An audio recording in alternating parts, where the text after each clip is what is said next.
Morning, everyone. I'm Joel Baker. I'm a professor of civil engineering at the University of Washington in Tacoma, and I'm the science director at the Center for Urban Waters. And I just wanted to welcome you and to point out that this is a really exciting project for us because it is the culmination of a lot of work to form partnerships within the Center for Urban Waters.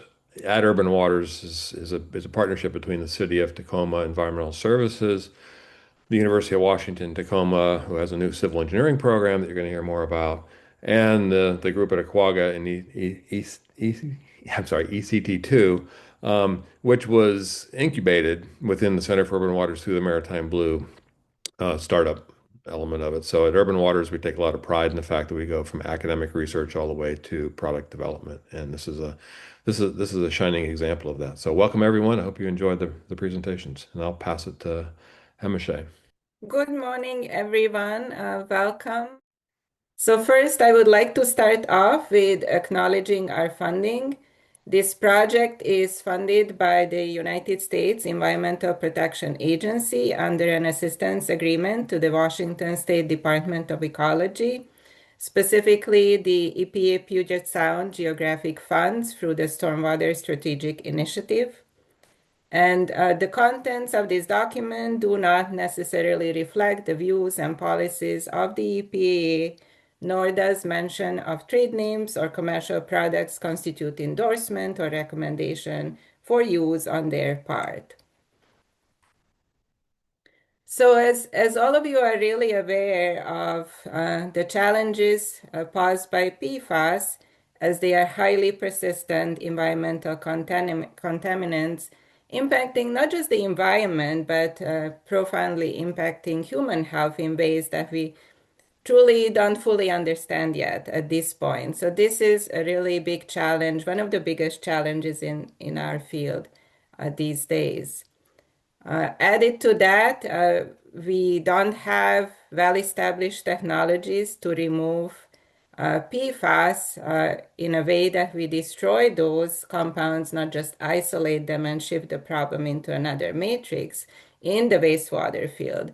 And the drinking water treatment field is a little ahead from wastewater treatment because of guidance that exists in some places for the treatment of those waters.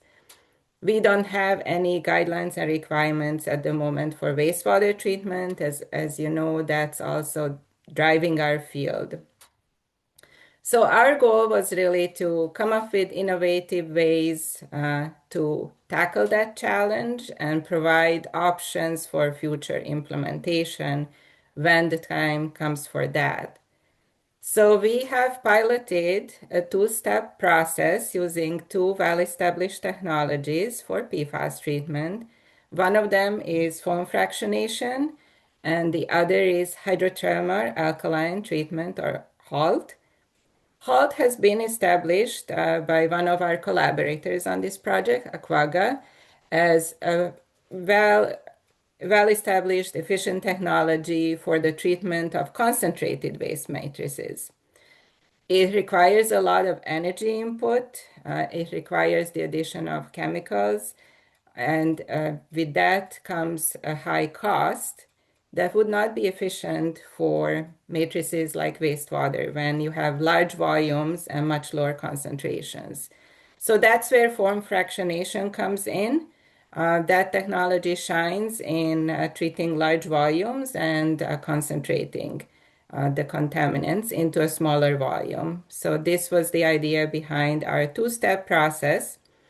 We did show that this process can work in municipal wastewater, and we are very excited to show you the results and talk about potential implementation strategies, key lessons learned, and we are really curious about your feedback and questions that you might have.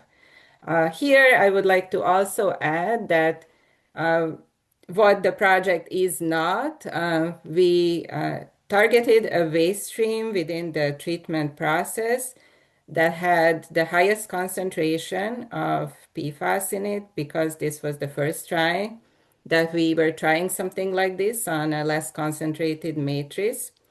And because of that, we did not test how this would impact the effluent. So we don't have information on what that would look like. So this is just the waste stream within the treatment plant, and that waste stream after treatment is recirculated within the treatment plant.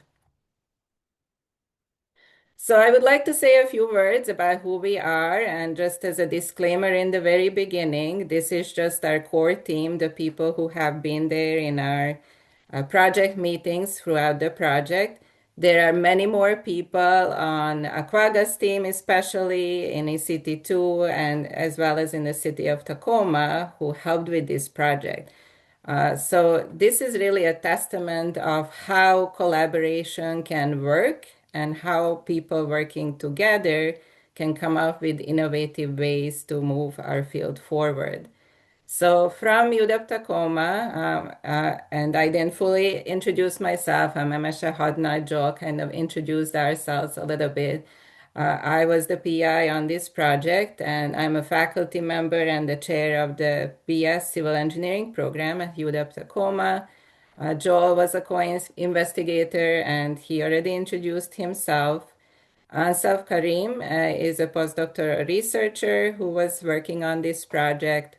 From Aquagga, Brian Pinkert, he is one of our presenters. He is also a co-PI on the project. He is CTO and co-founder of Aquagga, and he was leading our pilot study, and he was the HALT technology lead on the project. Calvin Rhodes was managing the field operations, leading that during the pilot at the wastewater treatment plant. From ECT2, we have Erika Haut. She'll be one of your presenters today. She was our foam fractionation technology lead, and she is a director at ECT2. We also have Lottie Frank with us. She was the field engineer leading the field operations during the pilot for ECT2. And from the City of Tacoma, we have Teresa Peterson. She is also on the call and will be happy to answer your questions. She is a principal engineer at the City of Tacoma, and she was our connection to the Tacoma Central Wastewater Treatment Plant, where the pilot took place. Her team was really indispensable, and we can't thank them enough for their flexibility, creativity, and all their help to make this happen. And we had our wonderful environmental services lab team at the City of Tacoma who was helping with the analysis for this work, for the fundamental research projects part. Tiffany Ryan is the assistant division manager of that group, and Monica Herbert, she's on the call as well, is an environmental lab scientist, and her team helped us with the analysis. So you can truly see how a lot of people did dedicated work to make this happen. And then just a brief reminder of today's agenda. After this introduction, which I'm almost done with, we are going to have two presentations in the first part of the workshop by Erica and Brian. They'll be talking about the results and lessons learned from the pilot study.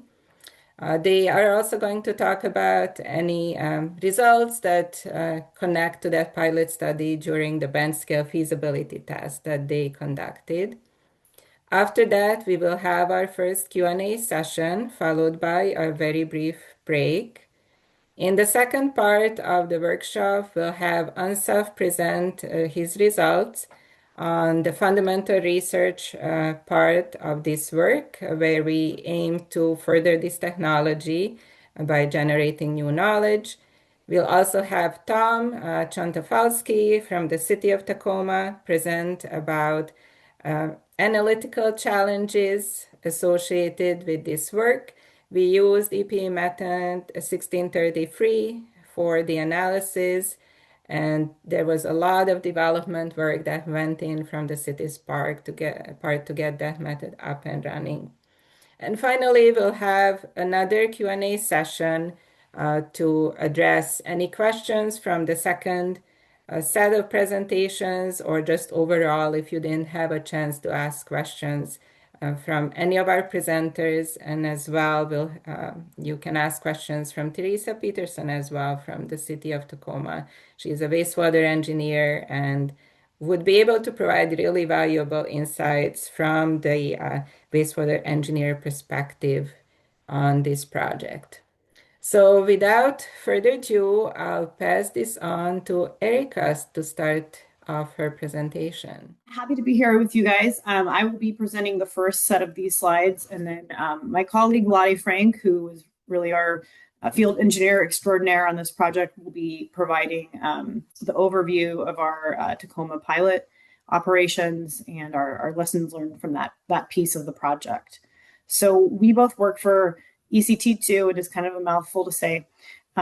We are a treatment solutions company. We primarily provide water-based treatment solutions. We do a lot of foam fractionation. We do a lot of adsorptive media-based treatment, including ion exchange treatment, regenerable ion exchange treatment, and we're often incorporating various sort of pre-treatment aspects into our treatment systems as well. We're headquartered in Maine, but we have a national footprint, and we actually did a pretty big emergency response project in Tacoma about a year ago, actually. So, or maybe it was 2 years ago now.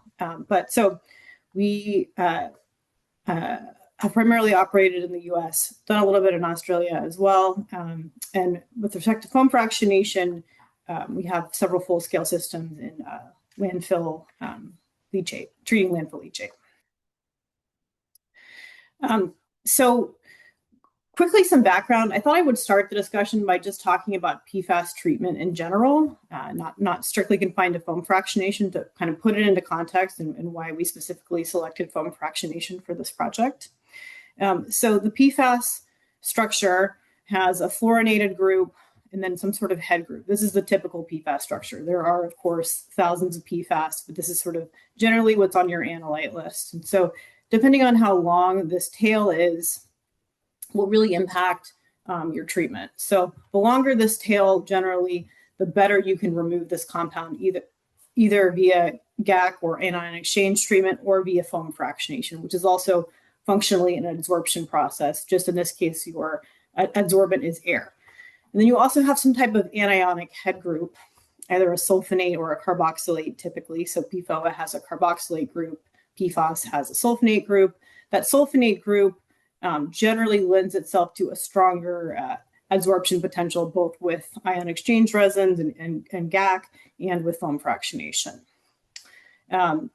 There are a couple of other compounds that we commonly measure that have like a couple of CH2 groups kind of inserted between. We call these precursors because part of the molecule is non-fluorinated and can transform into a compound such as this. This fully fluorinated tail is very stable in the environment. And typically, if we're able to see any kind of destruction of these compounds, it's under highly engineered conditions, which Brian will speak to more with HALT.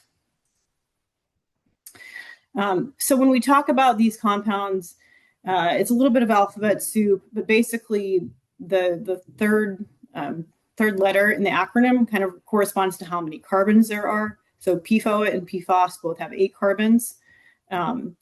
And then as you get, as I mentioned, as you get a longer chain, you basically improve the ability to remove these compounds. So PFBA, for example, and PFBS are more challenging to remove by pretty much all different techniques we use to treat PFAS, whereas PFAS and PFOA are a little bit more readily removed. This also has implications for bioaccumulation. PFAS and PFOA and these longer chain compounds have longer half-lives in the body, and the shorter compounds tend to be eliminated much more quickly. So I'm going to give 2 examples of how PFAS adsorption capacity varies by species. Again, just kind of emphasizing this idea that both the functional group, the sulfonate or carboxylate, and the chain length matter in terms of the type of treatment you're going to see. This is groundwater treatment with an ion exchange resin. The first compound we see breakthrough is PFBA. It's this blue line here. So this is our treated effluent coming out of an ion exchange resin. Then we see PFPEA, which is a C5. Next, we see PFHXA and 5,3 FTCA. So It kind of occurs according to chain length. Carboxylates break through more quickly than sulfonates. So you can see in this system, we actually see much better adsorption of PFBS than we do even of PFOA, which I think is kind of surprising. We see a similar phenomenon when it comes to foam fractionation.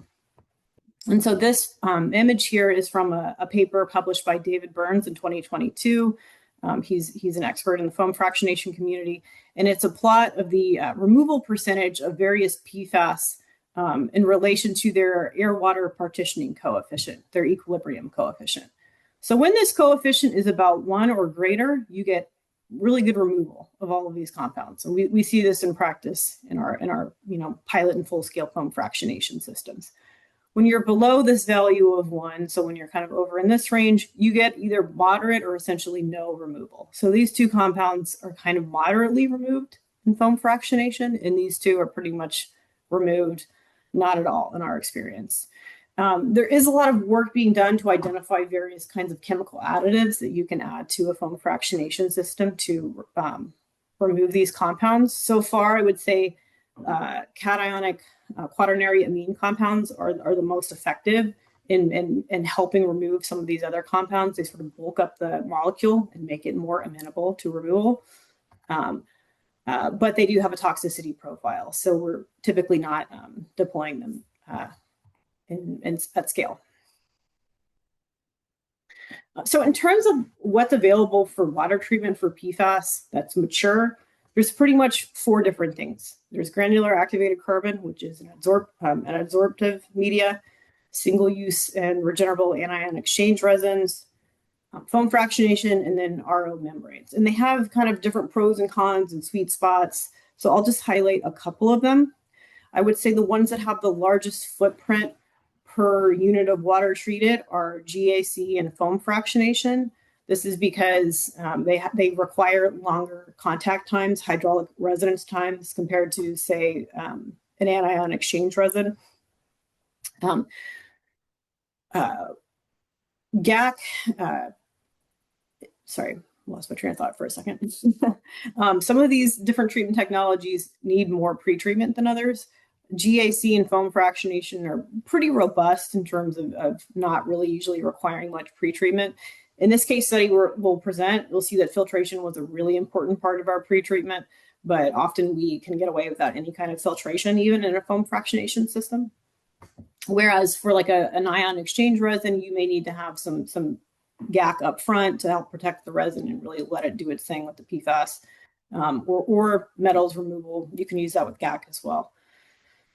So in terms of like what are their big advantages and disadvantages, GAC is just something people are very comfortable with. Anion exchange resin, similar, people are very, very comfortable with it, and it does have a better ability to treat for short chain PFAS. Foam fractionation is great and really complex matrices that would foul or exhaust media. So that's why we applied it in this wastewater matrix. And I will say for our full-scale foam fractionation systems that we're installing as a company, they're mostly going in landfills where that matrix is just really high solids, really high organics, really high TDS. RO membranes, we usually don't see as a standalone PFAS treatment, but it can be a useful part of your treatment train in concentrating up your flow to kind of downsize the rest of your system components. And it has a very broad spectrum efficacy. So all of these technologies are pretty good at treating long chain PFAS. RO membranes are generally pretty good at a high level of rejection of like even trifluoroacetic acid, the smallest PFAS. Whereas foam fractionation generally is just not quite able to treat short chains. So that's kind of, I would say, another factor is like if you really need to treat short chains, it's probably going to be hard to do that with a foam fractionation solution. So I keep referring to foam fractionation. I'm sure some of you here probably are not as familiar with the technology, but basically we are using air as an adsorbent in this case. So we flow water and air in countercurrent flow. We have a residence time within this vessel of about, it depends on the exact circumstances, but 15 to 45 minutes, 15 to 60 minutes. Water enters up here, air is injected down here continuously. Foam rises and is collected at the top. It strips out the species that are amphiphilic, that have some sort of affinity for air. So that would include things like PFAS. We do see some pretty good suspended solids removal within foam fractionators. And then there are other kinds of surfactant compounds that might also be well removed in this sort of process. And so it's all collected at the top. It overflows into a tank via gravity or suction. There are different ways we kind of manage that. And then the water exits. In the schematic, it shows it's up here, actually is really more like down here at the bottom. And so it's basically kind of a stripping function. And then this foamate can then either be destroyed or treated in another way, or you can concentrate it again. So a lot of commercial providers of foam fractionation, ourselves included, offer secondary foam fractionation, where you further concentrate up that foam. And that's an important kind of step in for a foamate that's ultimately destined for a destruction process. So I wanted to give the audience an idea of what different scales of foam fractionation equipment look like. This is just our bench scale setup in a hood. This will treat like less than a gallon per minute of raw water. This is one of our skid mounted systems that can treat about 2 to 6 gallons per minute. It's kind of, the fractionator is actually kind of buried back there. It's a little hard to see, but the point being that it's a relatively small footprint if you need to do some kind of pilot testing. And then this is a fractionator that is designed to treat between 50 and 150 GPM. It's 14 feet tall. This is a permanent install type of product.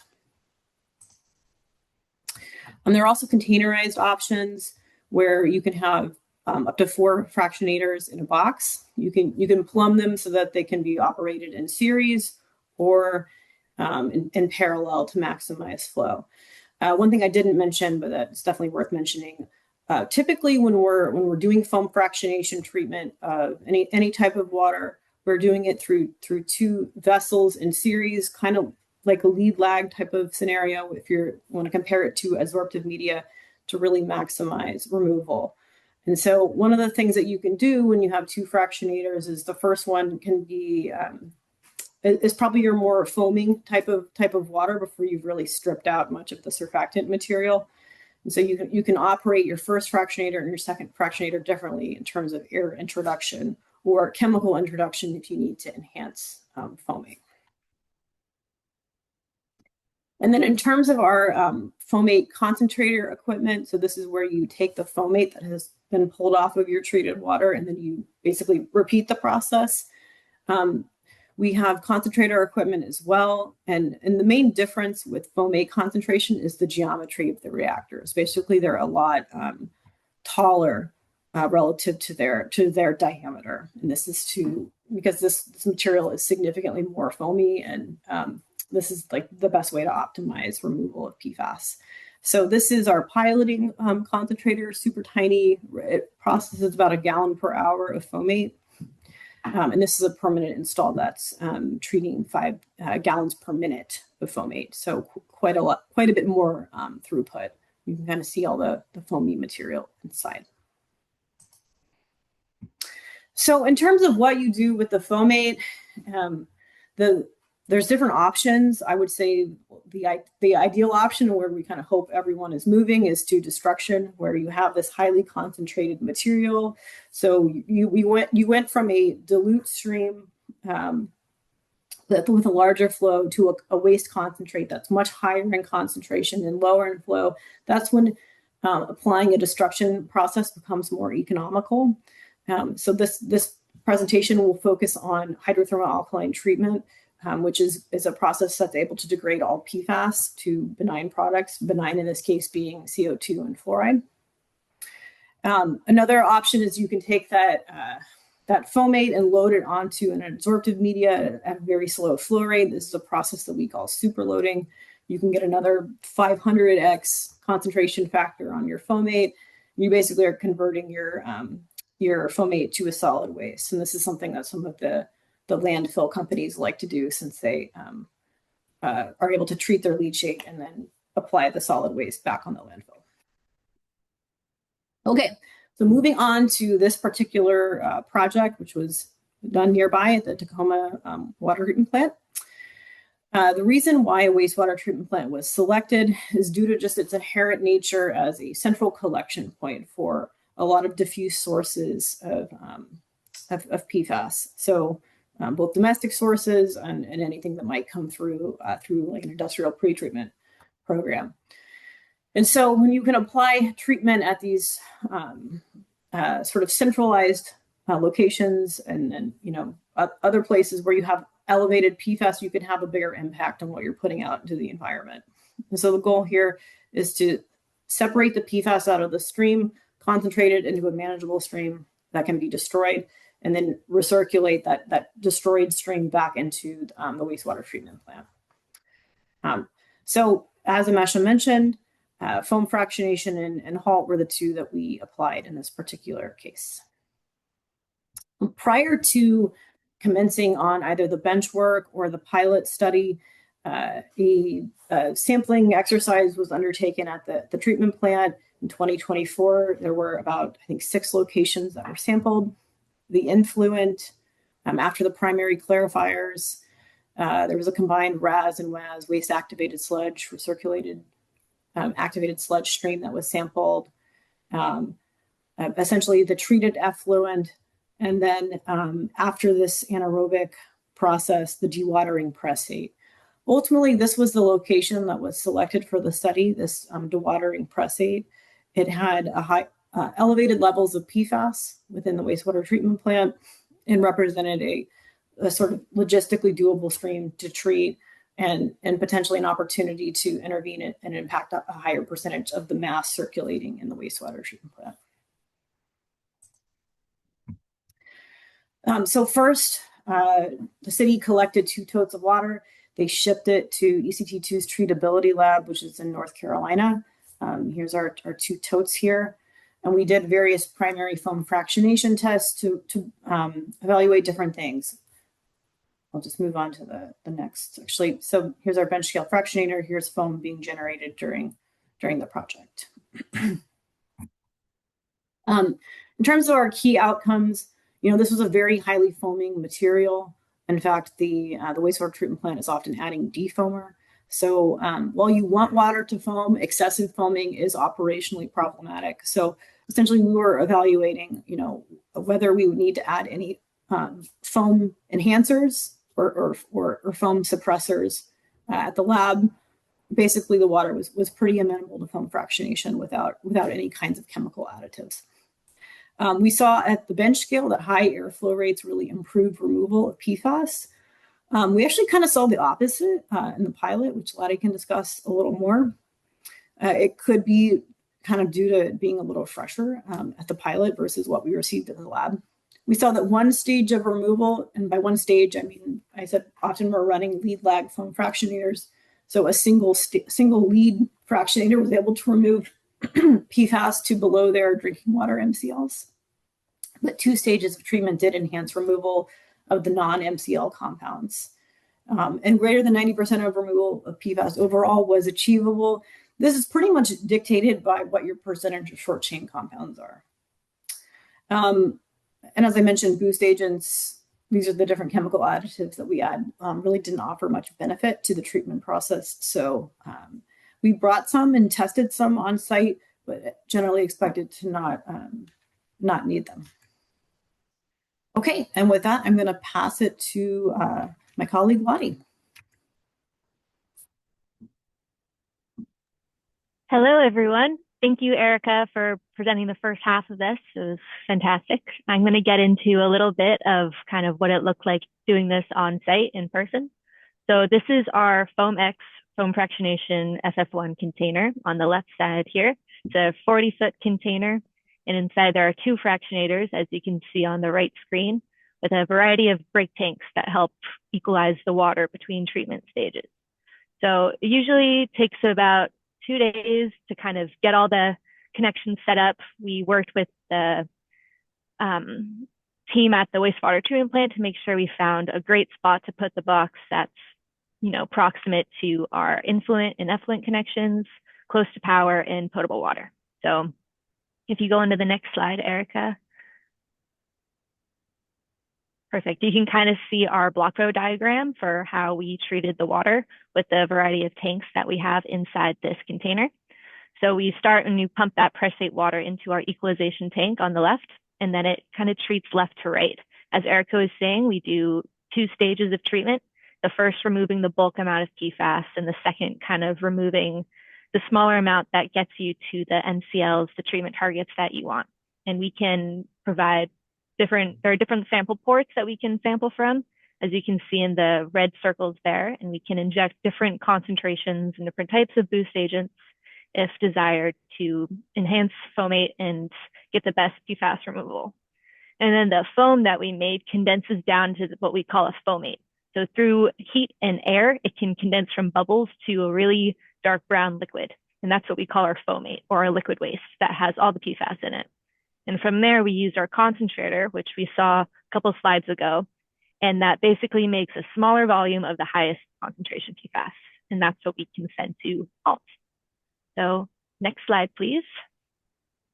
All right, I'm going to talk a little bit about what the influent water looked like overall across the board from each sample point we did during our trials phase of the project. We saw pretty consistent results. We did see a spike in PFOS in the sample 4. And I think that's just kind of part of what wastewater treatments are like. Sometimes there are temporal increases in certain PFAS species, but overall it was very consistent. And you can see on the right here, we did some kind of background chemistry analysis, and you can see there's very high TDS.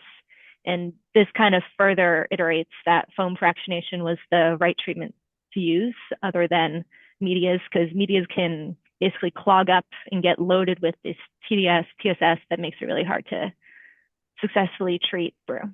So just a little insight about what influent we were working with. Next slide, please. I'm actually going to make, one comment on this one that I meant to cover before. This 5,3-FTCA compound. So this was a dewatering, it was the filtrate of after an anaerobic process. This 5,3-FTCA compound is often generated during anaerobic biological processes. And that's why it's in such a high concentration in this particular material, because it's following an anaerobic process. Luckily, this compound is moderately well removed with foam fractionation. Okay, go ahead, Lottie.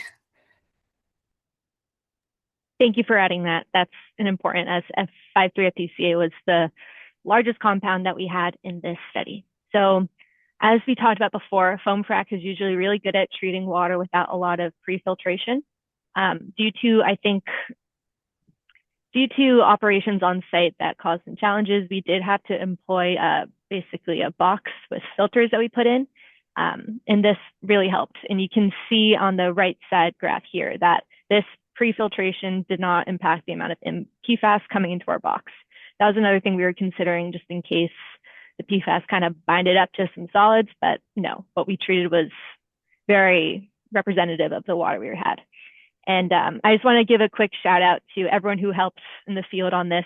It wasn't always the cleanest process, but it really pushes the point that putting your effort in and really getting the job done goes a long way. So thank you to everyone who helped me with this filtration process. So next slide, please. All right, so for our experimental conditions, we kind of broke the project up into 2 phases, I like to think of it. The first one is we conducted trials at 5 different conditions. This is where we experimented with different flow rates, which directly impacts different hydraulic residence times. Then we experimented with some defoamers and boost agents. So we did some with none at all, just to see how the water foams naturally. Then we did do some experiments with that, as well as airflow rate. So after we conducted these 5 trials and took a bunch of samples to then do our data analysis, the second part was just generating a bunch of foam and concentrating all that foam so we can give enough to HALT for them to use their technology. So next slide, please. Yeah, so this is from one of our trials that we saw was optimized performances. You can see that for all the NCL compounds, we treated to below, not only to below the NCL, but to non-detect limits. You can see that really clearly in PFOA and PFOS that had an NCL of 4, We treat it to non-detect, which are these blank bars here. We saw pretty good removal in the medium chains. We can see removal here of F53 FTCA. Quick note, this is on a log scale on the left side here, so it might seem not as much, but that's just to make it a bit easier for everyone to see all the data together. So we did see really good removal, not as good removal with the short chains, but that's as expected. So next slide, please. Here we kind of show the other compounds, and you can see also on a log scale to help with, the scale here. But we saw kind of under different trout conditions, we saw better removal. So looking at the first and the third column sets, these are at 4 GPM. So the slowest operating conditions and the highest HRT. You saw that there were, and you can see it pretty clearly in 5.3 FTCA, excuse me, in particular, that removed more than when we were running at the slightly slower condition at 8 GPM.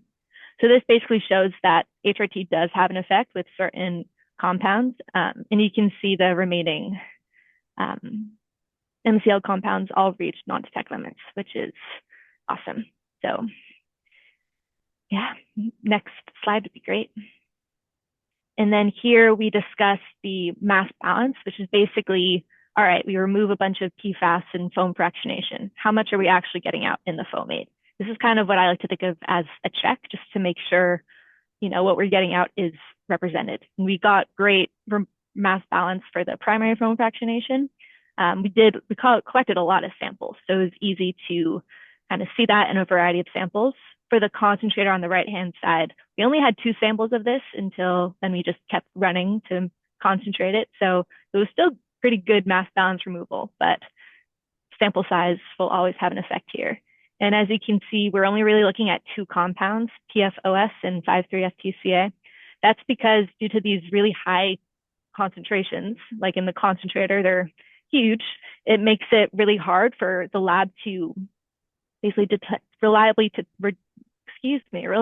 detect above RLs. So that's why we're only looking at PFOS and 5.3 FTCA, because these are the most reliable ones that we could get. Next slide, please. That's me on site in the FF1 box.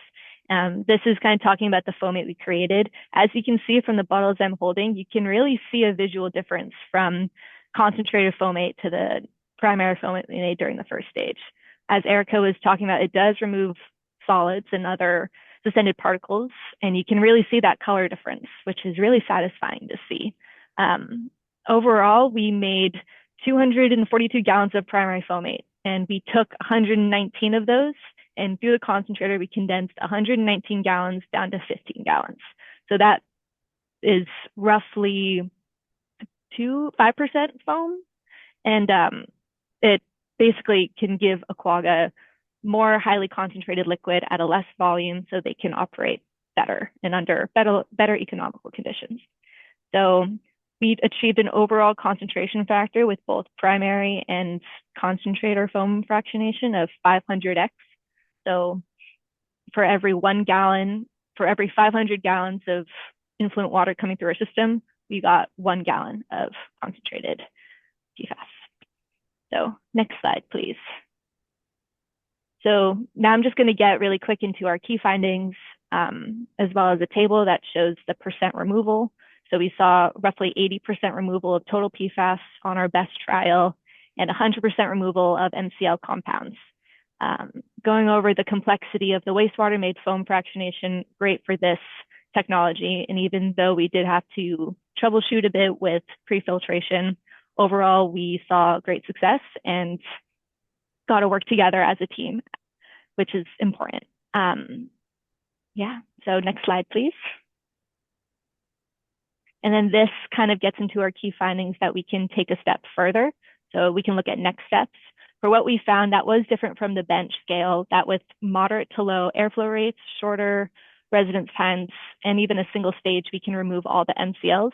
This will mean that in theory, for a full scale system, you don't need a lot of chemicals, you don't need a lot of air or extra blowers, you can treat a lot more water in a specific day. So this makes all OpEx and CapEx much better. And kind of thinking about the bench scale to the, on-site project, there's always going to be some differences from when you treat wastewater or the press aid that we have to the lab and in the field. There's always going to be some differences when you scale up a little bit. Like Erica said, maybe being fresher, different ways that the system operates before that we don't necessarily know about, but any kind of bench scale is definitely helpful for us to look into. And so with a 500x concentration factor for both our treatment systems, we were happy to be able to provide Aquagga with concentrated foamate to work on their destruction process. So those were our main findings throughout the project. If you go to the next slide, please, you can ask Erica, me, or Brandy, who's our foam frac product lead, any questions. Overall, this was a fantastic project. I loved coming out to Tacoma to work on this, play with some bubbles, and help make the water a bit safer for everyone.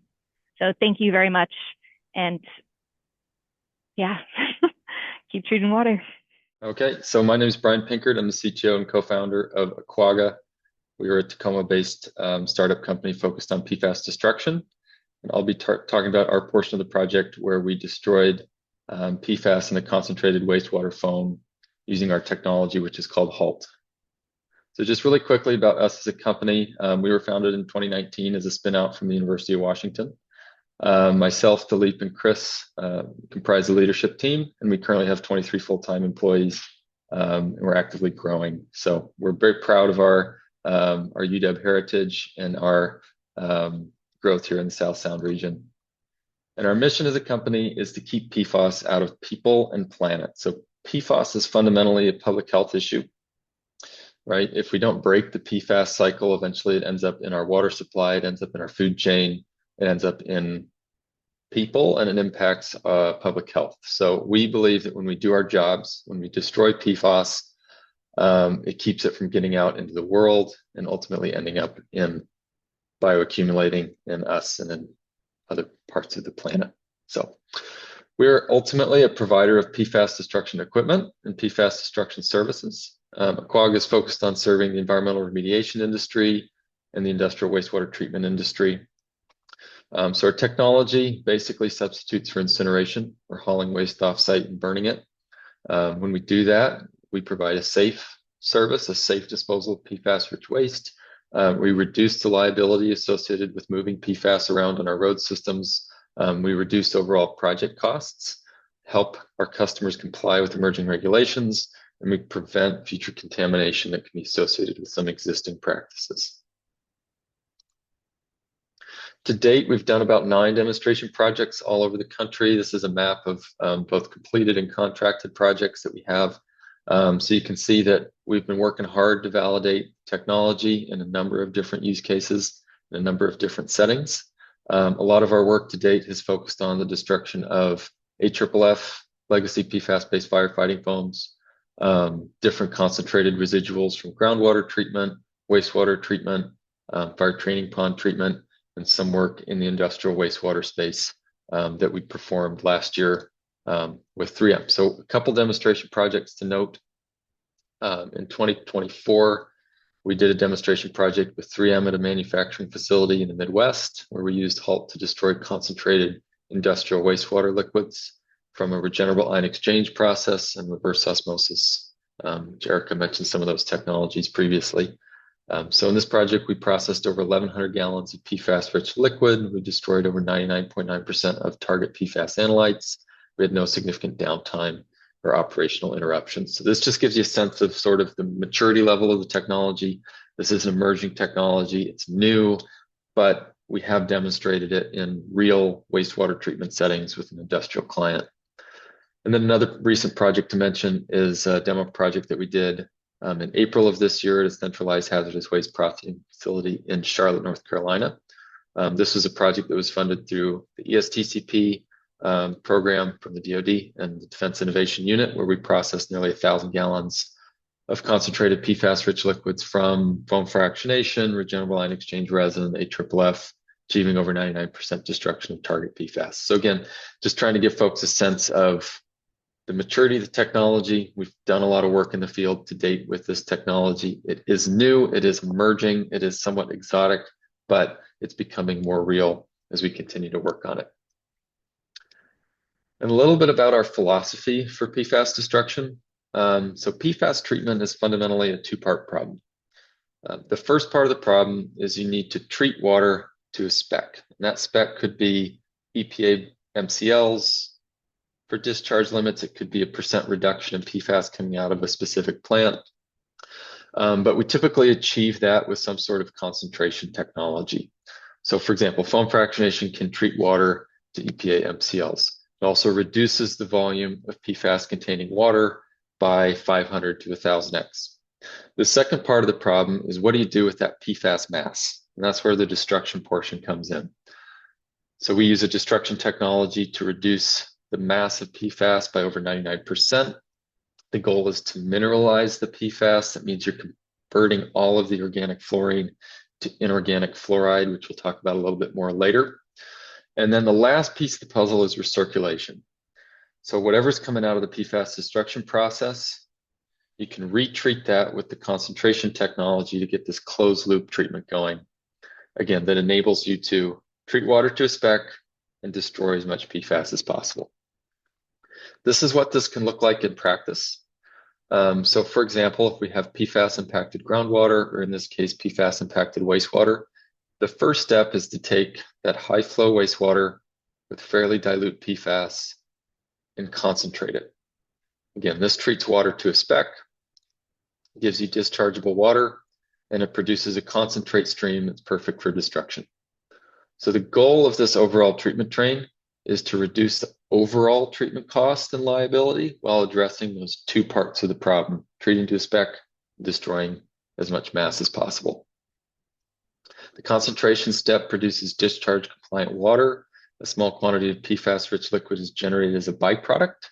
And normally that byproduct would be trucked off-site to a landfill or trucked off-site to an incinerator, which again is high cost and carries a lot of liability with it. And that's where HALT comes in as a new technology and a new option. So once you've concentrated the PFAS, a destruction technology ensures permanent destruction, converting PFAS to dissolved inorganic fluoride.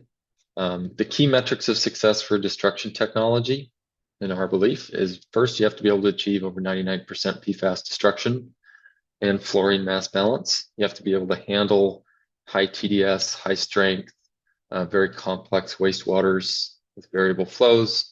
The technology needs to be effective on all types of PFAS, including long chains, short chains, ultra short chains, different subtypes. And it needs to be industrial scale, reliable, simple to operate, and affordable. So HALT meets these metrics, achieving optimal PFAS mass removal as part of this treatment train. And then again, the last step of the process is this recirculation step. So if we destroy 99% of PFAS in a very concentrated stream, there's still some residual amount of PFAS left over. So what we can do with that is we can blend that to the influent of the foam fractionation process, basically retreat that PFAS and keep it in this closed loop so that the only water that's being discharged is discharge compliant and meeting that spec that we need to meet. Diving in a little bit about how HALT works. So HALT stands for hydrothermal alkaline treatment. What that means is that we're treating PFAS at high temperatures in a liquid water phase and a high pH. We use sodium hydroxide to drive the PFAS destruction reaction. And there's a combination of temperature-driven mechanisms and high pH-driven reaction mechanisms that break all of the carbon-fluorine bonds present in the PFAS molecule.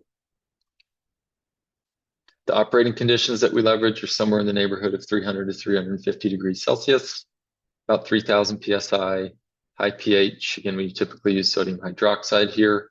And we've proven the lab scale, at the bench scale, at the pilot scale, that HALT is capable of 99% destruction of both individual PFAS as well as total PFAS. And we can convert PFAS to inorganic fluoride, which we call mineralization. So that's important because there's a lot of destruction technologies that can convert PFAS into shorter chain PFAS, which creates all sorts of downstream treatment challenges and issues. So HALT is a technology that does not do that. If we destroy the PFAS, it's converted to fluoride, and that can be typically discharged at these levels.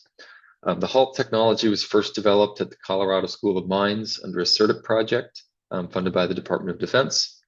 Aquagga has since licensed that technology and has worked on commercialization efforts since 2020. Walking through some of the fundamentals of HALT and sort of how we got to the understanding of the technology today. The initial study in 2019 was performed at the Colorado School of Mines, looking at one specific PFAS, which is PFOS. This is a legacy compound. It's hard to degrade. It's very common because it was used in a lot of firefighting foam formulations. And the initial study really showed that at alkaline hydrothermal conditions, you can destroy PFOS with varying rates of destruction depending on how much sodium hydroxide you use, as well as pretty good closure of the fluorine mass balance. So this is defluorination. This basically says for every molecule of PFAS that you destroy, are you producing an expected amount of fluorine? And in this study, the researchers at School of Mines showed an almost one-to-one conversion of PFAS to inorganic fluoride. So it's a good metric of success. Again, the technology is not forming short-chain PFAS when it's working. In 2021, a follow-up study at the School of Mines looked at destroying PFAS in different AFFF formulations. What you can see here on the right is that for a lot of different PFAS compounds, there's a consistent degradation behavior over time when HALT is applied. So this was a good confirmation that it's effective across a wide range of PFAS analytes. And one thing that was performed in this study was a non-targeted analysis of fluorocarbon concentrations leveraging LC-QTOF-MS. So these bubble plots are showing basically fluorocarbon concentrations over time under HALT conditions. And you can see all the bubbles are getting smaller, which means there's no stable intermediate products that are forming. From 2022 to 2024, different applications were demonstrated for HALT for different matrices, groundwater, foam fractionate, fire training pit water, high total dissolved solid wastewater. What these studies really confirmed is that there's no significant matrix effects for HALT. So if you have salts present, if you have organics present, for the most part, that does not impact the treatment efficacy or the treatment conditions that are required. The exception to this is if you have compounds that are consuming hydroxide. Those are unique and rare conditions, but that does sometimes come up. In 2024, a mechanism was elucidated for perfluorocarboxylic acid, specifically looking at trifluoroacetic acid, which is the shortest chain PFAS. This was demonstrated at the University of Washington. And really what this study showed was that at lower temperatures for PFCAs, you can still see very good destruction because it's a thermally driven mechanism. And the role of hydroxide in PFCA destruction is simply to convert fluorine to fluoride at the end of the process. Finally, this year, perfluorosulfonic acid mechanisms have been shown and reaction kinetics have been quantified. This is a work that is in press from Dr. Anderson Ellis at the Colorado School of Mines. What this is showing is trifluoromethane sulfonic acid reaction, TFMS, at different reaction temperatures and different sodium hydroxide concentrations, and the conditions required, the time required to achieve 99% destruction. So really what you're seeing here is for perfluorosulfonic acids, you need a combination of temperature and a combination of sodium hydroxide concentration to drive effective destruction for the perfluorosulfonic acids. So there's a combination of both of these effects that's at play. This is a snapshot of the containerized HALT systems that we build here at Aquagga. This is a process flow diagram. We build containerized wastewater treatment systems. We typically hook up to a source of sodium hydroxide. Usually it's 50% aqueous sodium hydroxide water that we use for heating and cooling the system, and then a feed tote for our influent feedstock. During operations, we will mix sodium hydroxide into the feedstock within the container, pressurize it with a high pressure diaphragm pump, heat the liquid through a heat exchanger, and then through a heated continuous flow tubular reactor. Reactions occur in the reactor here with a defined residence time and temperature, and then the products are cooled back through the heat exchanger through a separate heat exchanger, and then the pressure is dropped through a pressure control valve. During these projects, we typically collect samples, grab samples via a three-way valve here on the effluent line that diverts flow to a liquid sampling station, and then products are collected in a product tote on the effluent side. Here are some photos of the system in operation. This is from a project that we did this summer with the U.S. Army Corps lab. You can see electrical connections here on the side. There's an external HMI for the operator here. And then this is the sampling station where samples come out of the system. We typically hook up to IBC totes via hoses, which you can see here. Systems are remotely monitored and controlled during the projects, so we don't have to enter the container or stand next to the container when we're operating. And again, we collect liquid samples throughout the project to quantify performance, destruction efficacy, and other key metrics of success. The objectives of this study at the wastewater treatment plant here in Tacoma was A, to confirm if HALT can be used to destroy PFAS in a concentrated municipal wastewater matrix. B, we wanted to see the effects of different operating conditions on PFAS destruction performance. This specific matrix, as Erica and Lottie mentioned, has a high concentration of fluorotelomere carboxylic acids. So we were curious if we varied the HALT operating condition, how performance would change for different PFAS subtypes. Third, we wanted to quantify the resulting projected operating costs based on our electricity consumption and our chemical consumption. And finally, we wanted to present just the practical realities of HALT, what a system footprint is, what the power consumption looks like and power requirements are, what the operations look like, etc. The experimental conditions that we applied in this study are as follows. We used higher temperatures, so 350 to 370 degrees Celsius. We varied sodium hydroxide concentrations from 0.5 to 1.75 molar sodium hydroxide. This is about 2 weight percent up to about 6 or 7 weight percent. The pressure that we used is 20 megapascal. This is simply to keep water in a liquid phase during operations. And then we used a flow rate of about 9.5 to 28.5 liters per hour, which corresponds to about 2.5 to about 7.5 gallons per hour. Replicate samples were collected at 6 different operating conditions. The replicates were to confirm steady state operations and consistent treatment behavior. And then we tested the 2 different foam concentrates, which Lottie mentioned earlier, the primary foam concentrate as well as the hyperconcentrate, which had different levels of starting PFAS. PFAS destruction performance was assessed using EPA methods, commercial LCMS, MS-based methods, and ultimately we neutralized the effluent with sulfuric acid so that we were able to discharge the effluent to the headworks, the wastewater treatment plant. Here are results from HALT on the primary fomate. So again, you're seeing starting concentrations here on the left of about 78 parts per billion. What you're seeing here is what we call our system blank. So whenever we run a test, we run water through the system when it's heating up. And then before we switch to running the feedstock, we'll collect a sample and capture and characterize any background concentrations of PFAS within the system. This happens due to using these systems for a variety of different projects with a variety of different PFAS concentrations, as well as residual PFAS levels from materials that we use to build the system.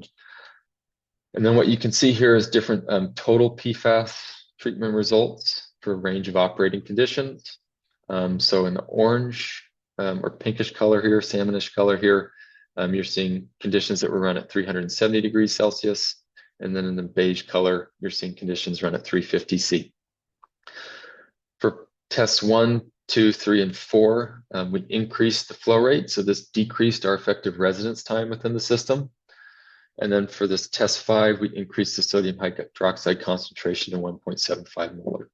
So you can see there's a pretty clear trend. As we increase the flow rate, we see decreased destruction efficiency. As we decrease the temperature, we see decreased destruction efficiency. And as we increase the sodium hydroxide concentration, we see increased destruction efficiency. This is what we would expect. As we increase the harshness of the condition, more PFAS will react. What you can see here is results for treatment of that foam hyperconcentrate, where we had even higher starting PFAS levels. And here we see even better destruction performance, partially because we're starting at a higher level, so we can see lower destruction, again, due to some limitations with method detection limits and system cross-contamination. So this condition we ran at 370 C, a slightly lower flow rate and 1.775 molar sodium hydroxide.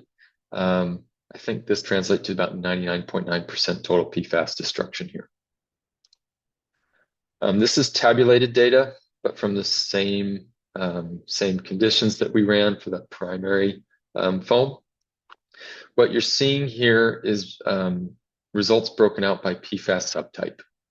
So non-detect is measured or is indicated as ND in this table. What you can see is for certain PFAS subtypes like the PFCAs, perfluorocarboxylic acids, the sulfonamide species, the fluorotellumer alcohols, the fluorotellumer carboxylic acids, and the fluorotellumer sulfonates. These compounds are very susceptible to temperature-based degradation mechanisms. And for the most part, they're fully degraded at all operating conditions. This is what we would expect. These are the least recalcitrant PFAS species. The difference here is the perfluorosulfonic acid. So I mentioned previously that the PFSAs require high temperature and high sodium hydroxide concentrations. And what you can see is these compounds make up the bulk of the remaining PFAS in the effluent liquid. So as we decrease residence time, as we decrease temperature, we see more PFSA production. And as we increase sodium hydroxide concentration, we see less PFSA in the effluent. This is what we would expect. So the key takeaway here is depending on what PFAS you have present in your starting feedstock, you may be able to apply milder HALT conditions and still achieve fairly high destruction performance at the end of the day. The key trade-off here is really between operating expenses due to operating conditions and performance. Again, depending on the treatment outcomes that you're shooting for and the closed loop operation, how you're putting your total treatment system together, you may be able to operate in milder conditions, which translate to lower operating costs while still achieving the overall treatment goals that you're shooting for. The key takeaways for the project, PFAS destruction with HALT is technically feasible in the municipal wastewater matrix. It's important to consider the total mass flow of PFAS through the wastewater treatment plant and consider how much mass is being destroyed relative to the total flow. Again, the role of HALT is to achieve that PFAS mass reduction goal in support of the discharge goals. So HALT must be part of a systems-based treatment approach in that closed loop configuration. Different PFAS subtypes have different susceptibility to HALT. So the PFSAs require more aggressive treatment. And our future work at Aquagga is really going to focus on the ideal locations to apply PFAS treatment and destruction. A little note on technoeconomics. So at the mildest condition, 350 degrees C, 0.5 molar sodium hydroxide, and high flow rate, the HALT projected operating cost is about 16 cents per gallon, inclusive of energy and chemicals. This does not include equipment cost, but the important thing to emphasize here is this is significantly lower than the traditional cost of incineration, which may be anywhere between $3 and $10 per gallon when you factor in transportation costs. At the more harsh operating condition, 370 degrees C, 1.75 molar sodium hydroxide, the projected operating costs are closer to 50 cents per gallon, again, inclusive of energy and chemical costs. But again, this is still significantly cheaper than incineration. So our philosophy is really anytime you're looking at incinerating a PFAS containing liquid, that's when HALT starts to make sense from an economic perspective and a performance perspective. And then last, I just wanted to land again on this slide, the closed loop treatment train. So HALT is a tunable portion of this overall treatment train. We can tune the operating conditions to achieve different operating outcomes, and that delivers a different overall treatment cost while still enabling desired treatment outcomes. So this overall systems-based approach delivers treating water to a spec, and we're here displacing the practice of hauling and incineration or hauling and landfilling as the final disposal option for PFAS. Future directions for HALT, it can be an important component of industrial pretreatment for PFAS, such as at landfills or industrial facilities. We're looking at centralized treatment and disposal facilities at existing TSDFs, treatment, storage, and disposal facilities, which can be applied for AFFF and different concentrated PFAS residuals. and direct treatment of concentrated industrial wastewater is also possible with HALT in certain applications. So with that, I think I'm a bit early. Here's my contact information if anyone wants to reach out directly, but I think we can open the floor now for questions.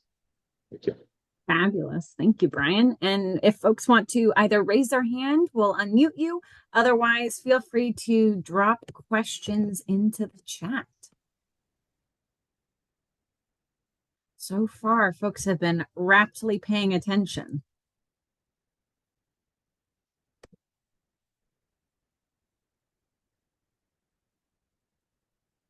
We may have just wowed them all.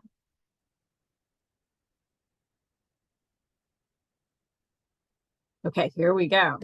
Matt, go right ahead.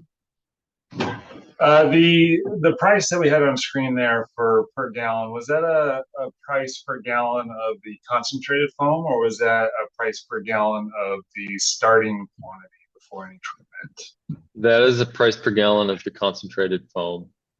Yep. So it's a bit challenging to project back to the starting cost of treatment since there's a lot of variability in how much you concentrate the water.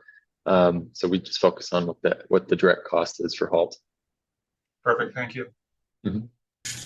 Thanks. Good morning. Megan King, Port of Seattle. I am curious about kind of the scaling. And so as you start to kind of field apply these technologies, it sounds like there's lots of levers that you can kind of adjust to account for things, which is great. But as you start to scale up to larger and larger flow rates and volumes, how does that can you talk a little bit about how that kind of impacts the time or the cost or the footprint, or if there's how that kind of would apply as I'm starting to think about taking this and applying it to, flow rates that are orders of magnitude larger than some of the pilots that you've been sharing. Maybe I'll start on that one on the foam frac side. It's a good question and an important challenge. I think to date our largest individually sized systems are the one that I showed, 150 GPM per fractionator. Lottie, you can correct me if I'm wrong. And there are definitely, I would say, more challenges with scaling up foam fractionators than there are with, say, like big GAC or resin vessels. And so I think the largest system that we've designed for foam fractionators is like 1 MGD. I want to say that's right, 1 million gallons per day, which is still quite a bit lower than like a municipal flow. And basically it just takes a lot of space, takes a lot of footprint to stack up multiple series of these vessels. I think like if we see a true market demand, there may be, an opportunity to scale them more vertically and horizontally rather than just stacking more and more up. But there are, operational challenges with getting the same degree of like circulation within the fractionators with like a larger footprint than with the more compact one. So that's what I would say on foam fractionation. We have not, I think 1 MGD is the biggest system that we've designed to date. And I think that, to my knowledge, that's the biggest one that any foam fractionation company has designed to date. Happy to speak to the HALT portion a little bit too. We're a little bit at the mercy of the different concentration technologies, which we expect to get better over time. So we're sort of playing this game of scaling up while also expecting the throughput needs to come down for destruction. So we're working on a 1 GPM system as a next step in our scale up process. And we would expect that the operating costs would remain pretty stable. Electricity costs may come down a little bit with improvements to efficiency, but mostly the capital cost is going to come down over time as we build larger systems, and that's going to help with our implementation at scale. Great. Thank you both. Appreciate that. MSA, if you want to pull some of these good questions from the chat. So we have several great questions in the chat as well. There is one from Scott that is asking about how high is the pH typically under the mild and the harsh conditions, and do you anticipate long-term operation impacts of that? Great question. So the milder condition is at about 13.7, and the harsh condition is a little over 14, probably about 14.2. So yes, long-term operational impacts is a significant challenge. It's an area that we've focused a lot of our efforts. So we are very intentional about how we build our reactors. We use some exotic alloys, we use very specific manufacturing processes to build the systems. So we're very confident in the performance of those systems in the long term, especially under the mild conditions. And some are more harsh operating conditions, like we're still working to improve the longevity of the reactors. But it's again an area that we've spent a lot of time and effort, and we feel good about our direction there. Then we have another question from Connie. She's wondering about how non-detects were treated when calculating the percent removal. Erica, do you want to take that one first, and I can talk about ours? Sorry, Lottie, you want to answer that one? Sure. You go for it. I think that we treated them as, well, I think it was really generally our percent removals were driven by 5.3 FTCA, which like the overall, that probably made the biggest difference to that calculation. And there was not a non-detect in that calculation. I think that we used the reporting limits in the percent removals. It's possible we set them to 0. I'd have to check, but I don't think it would really make a difference based on, like I said, like 5.3 FTCA really making the biggest impact of that, and the other compounds having greater than 90% removal. But I'd have to check. So. Yeah, we typically treat them as zeros in calculating percent removals and destruction efficiencies for a variety of reasons. One of the reasons is when we're treating these concentrates, there's a lot of compounds at the start that are below the detection limit, but that we know are present. So it's hard to capture the effect of that, but that could significantly skew the data. So we're just trying to be consistent between the influent and the effluent. And similar to what Erica was saying, like the PFSAs dominate the remaining PFAS in our effluent. So we wouldn't expect that the detection limits would have a significant impact on the total destruction and removal efficiencies. Then we have a question from Peter on why we selected the dewatering concentrate as our study site as opposed to, for example, the effluent, and I can quickly answer that. So we were already doing something that we didn't know how it will work in a more dilute matrix compared to a more concentrated base matrix. So our goal was really to select something that has the highest concentration of PFAS, and this was our waste stream to do that. So that was the reason for that. Yeah, so we in the bench trial we did use one quaternary amine compound, which is the ones that I said that class of chemicals has a pretty high toxicity profile, and we didn't really see any improved removal on any compounds with that compound, with that particular chemical. So we did, however, use 2 different chemical additives in the pilot. The reason being, just sometimes you see differences between the bench and the pilot. We used non-toxic ones. So we used a defoaming product that the plant was already using as part of their normal operations, and then we used a chemical that we don't usually provide the exact chemical identifier, but it would be like something similar to what you would find in like a baby shampoo type of product, if that gives you a sense of what the type of chemical is. So we use them in a limited way in the pilot, and similarly really didn't see any kind of benefit. Gotcha. Thanks. And just to jump in really quick here, there's always going to be some variance from bench scale to then going to pilot scale stuff. So it's always good when we do trials to experiment with it. And just so we're on the same page, I'm not using more than 500 mils of any chemical additives. So it's not like I'm pumping in a whole lot of it. It's just little experiments, basically. There's always going to be some differences. So we just want to make sure we're covering all bases, but definitely a good question to ask. So our next question is from Chris on air quality implications. We didn't do any air quality, but maybe Erica, you could talk about some other project experiences if you have done any air quality measurements with regards to the fomate, are Yeah.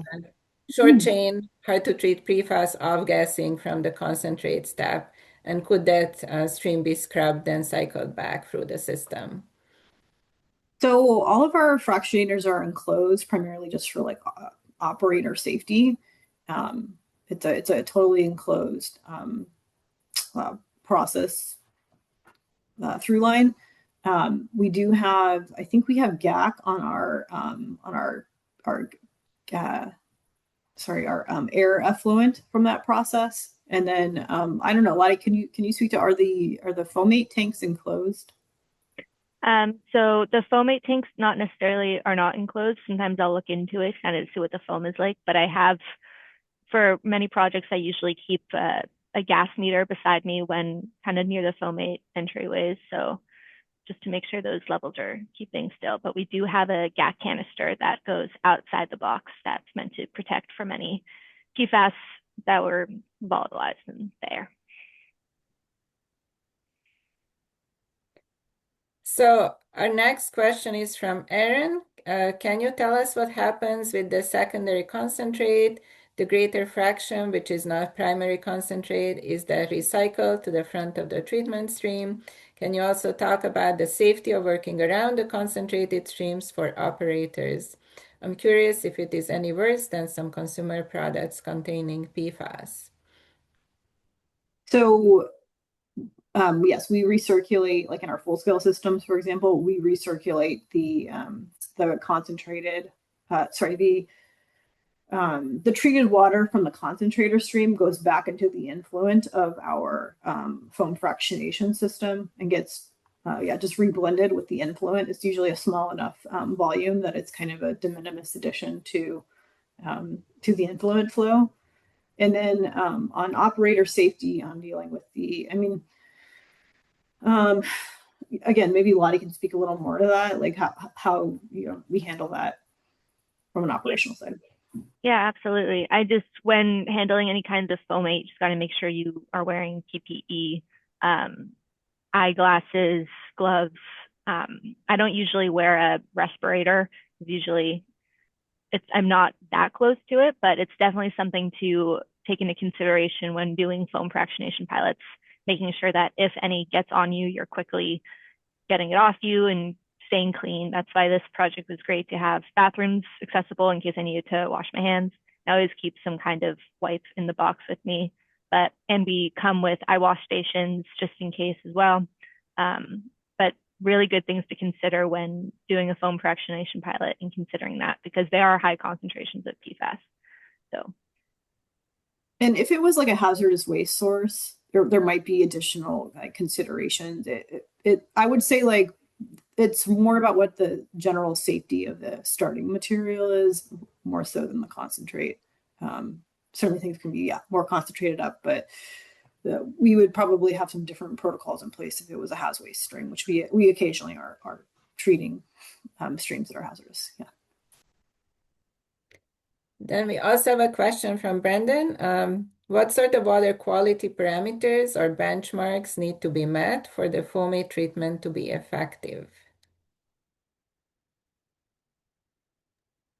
Is that one on the destruction side or the foam frac side? I think it was the foam fractionation. Oh no, maybe it's the fomate treatment. Well, I'll just say, well, let's answer it from both perspectives. Sure. So on the fomate side, I guess we need a degree of destruction of compounds that are not going to lead to buildup in our combined stream of the treated fomate. So like another example, I mentioned that superloading process we do, whether it's the treated fomate from the superloading process or the HALT process, whatever is coming out in that treated stream, when you reblend it into the influent, the goal is to not have it increase your overall concentrations in the influent, or at least not increase them so much that you then have, worse treated water quality. So typically on these foam frac systems, PFAS is really the compound of concern. We're not typically treating for anything else. Sometimes we have one system where we have a suspended solids removal goal as well. So same concept, basically, you want to end up with a treated material that's not going to jeopardize your overall process stability and treated water goals coming out of the system. So it's site specific, I guess. Brian, do you want to add to that? Yeah, absolutely. So for the HALT system, most water quality parameters are not an issue for us. Like the big ones are TDS, doesn't really matter. Organic concentration typically doesn't really matter. The big ones that give us challenges like hard water. So high calcium or high magnesium levels can just cause precipitation challenges within the system because we're operating at a high pH. So that will cause things to crash out. We've had some sort of weird and unique cases where we have co-constituents that cause issues, but they wouldn't really be present in the municipal context. We do like to have solids removed, so we'll typically pre-filter for solids. Those are the big ones, solids and hard water. Next, we have a question from Peter. He is wondering about scaling up these systems to more municipal facilities. Can you explain what you anticipate are the operational challenges, particularly considering the shortage of qualified operators? I can jump in a little here very quickly, and then Erica definitely jump in. But for full-scale systems and maybe people who aren't as qualified, we do lots of trainings. And for our full-scale applications, almost everything is automated. So instead of a pilot scale stuff where I'm fine-tuning things in the field, we have level control sensors, we have foam sensors that are really cool to work with, honestly. They tell you kind of the percent foam, kind of that sticks in through the top there. It makes it all much more automated. You really, once it's all kind of scaled up and dialed in, you really only need one person, and we have HMIs and you can track everything from remotely. So it makes operating in the field on a full scale system much easier. For example, on a full scale system that we were at a couple months ago, we trained a variety of people, not with engineering backgrounds, and they're all operating just fine. So definitely a good question to ask. Erica, if you want to add anything, go for it. Yeah, I think so. Like this particular project that we did at the Tacoma water treatment plant or wastewater treatment plant, our biggest operational challenge that we had was the solids management. So I think we treated, what was it, like 20,000 gallons of water over the course of operations. I think it was around 20,000, and we had two filter box change outs for solids over that period of time. So the solids management piece in that particular context is probably a really major operational consideration, and that's going to take some degree of consistent labor and residuals management. At a landfill system that we have, I would say the biggest operational challenge and what requires the most kind of skilled input. We've got it pretty well dialed in now, but it's a landfill, so it's got tons of different kinds of chemicals in the water, and so we have a mix of chemicals that we add not so much to enhance the foam fractionation process, but to manage things like scaling and other and solids buildup, solids precipitation, those kinds of challenges. As we've kind of been harping on, foam fractionation is a really good solution for a complex water, but there's still, kind of unrelated or additional challenges related to working in those really complex matrices that are kind of unrelated to the PFAS that sometimes need to be managed and given routine attention to, even with automation and skilled operators. I can add some perspective from the HALT side too.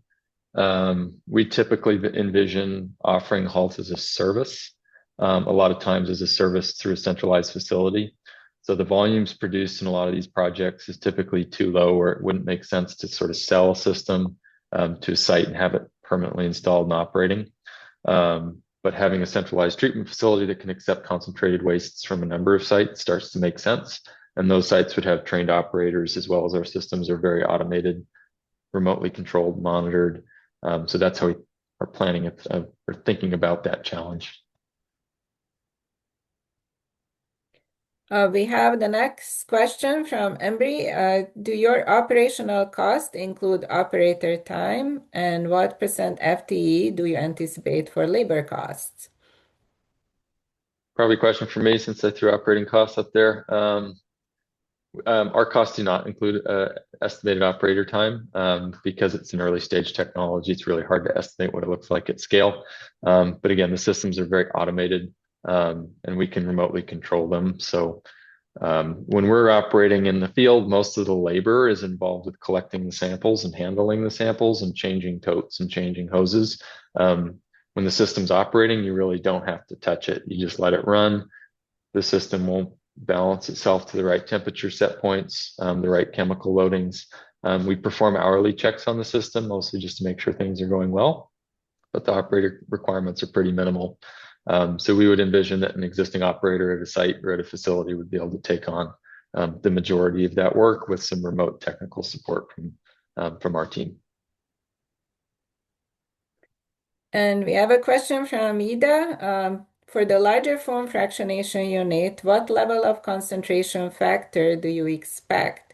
Is it similar to the 500 times observed in this study? And then there is a second part of the question. I'll ask that after that.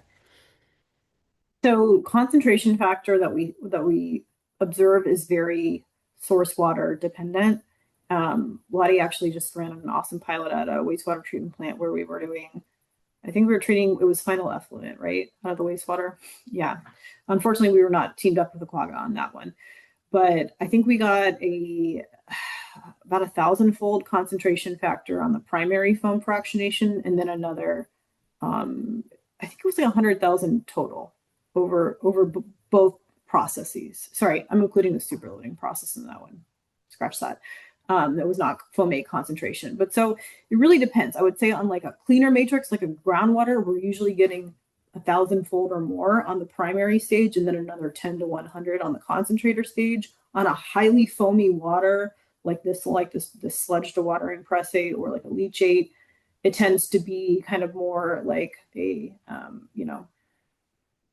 20 to 100-fold on the primary stage, and then another 10 on the secondary. It really just depends on the source water characteristics. And there are limitations to like how much you can concentrate up in terms of, at a certain point you basically get a sludge. So it sort of, again, depends on the water. I hope that answered that part. I know he had a longer question. I saw it in here. Let me see. So the second part is for HALT. That's why I paused here. So for the HALT system, do you have to neutralize the treated effluent before circulating it back to the concentration technology? How do you manage the strong acids and bases in the field from an H&S health and safety perspective? Yeah, great question. Thanks, Ida. We do neutralize the treated effluent before we circulate it back, typically. It's worth noting that for this project, we didn't do the recirculation. We have done that on other projects. For this one, we did the two technologies in different phases. But we would typically use hydrochloric acid, sulfuric acid, or citric acid for neutralizing our waste effluent. So from a health and safety perspective, we use standard engineering controls and protocols. We have secondary containment around our chemical totes. We have an automated pH adjustment skid that we use for adjusting the pH on the back end. We do a lot of sodium hydroxide mixing within the container. The container itself provides containment and has the spill drip pan. So we try to have layers of controls along with appropriate PPE, operator training, etc. Since you're absolutely right, we're working with strong acids and bases, and there's a risk there.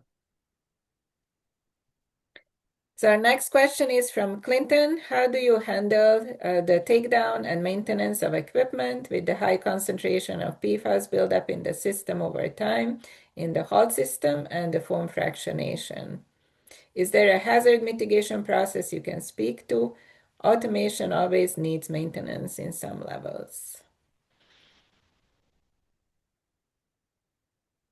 I guess I can take a stab at that first. So we typically wouldn't see PFAS build up within the HALT system or the reactor portion of the system.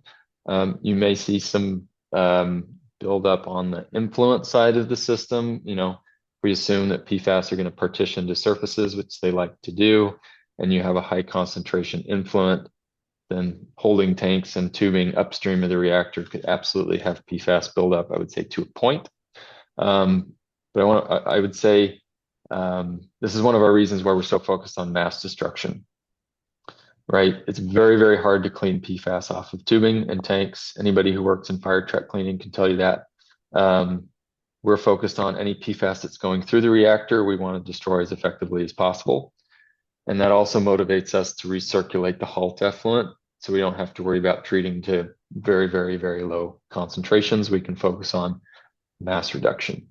As far as automation and maintenance of the equipment, we are working on some clean in place procedures that are automated for the system to clean out things like hard mineral scale buildup over time, and a lot of the long-term maintenance things we are learning as we go, since we're still developing the technology. Awesome. And I can jump in on the foam fractionation ECT2 side. Great question. So for this box in particular, when I shut down the system and it heads right back up to main, I'll do a flush with water and some simple green, just so I'm getting all the wastewater, crushate water out of there per each site, because these boxes do go all across the country. For automation, always does need maintenance. That's right. That's why there's a big benefit to training people, like the one operator who's on site, and also how everything can be you can log in from your computer even across the country.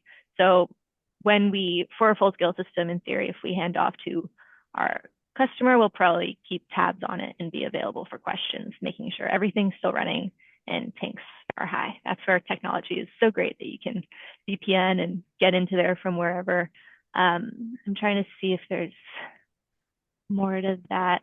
Yeah, just making sure you flush down the process. You can always replace the little tubing, and we try to not touch as much as we can. If we use flexible hose, they'll usually be waste at the end. We won't really bring that to other projects. The rest of the system, we rely on flushing after. Jump in, Erica, if I missed anything too. And we have one more question from Megan.